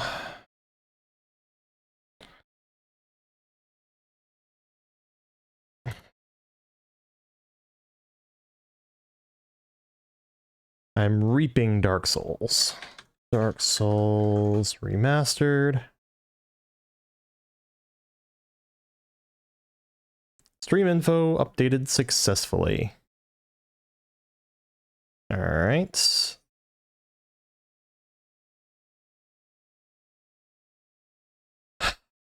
I'm actually done streaming Dark Souls 2. I can hardly believe it.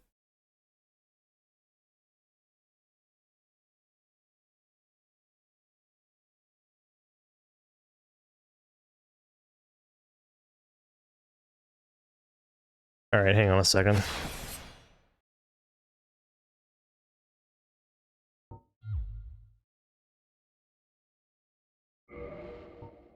First off, system, PC settings? Yeah.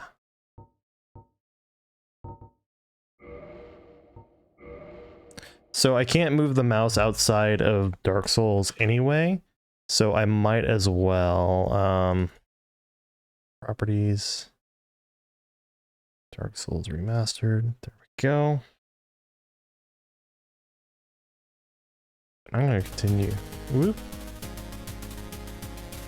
Oh yeah, shit in my recording. All right, thanks for watching the Dark Souls 2, I guess genocide run. Yeah.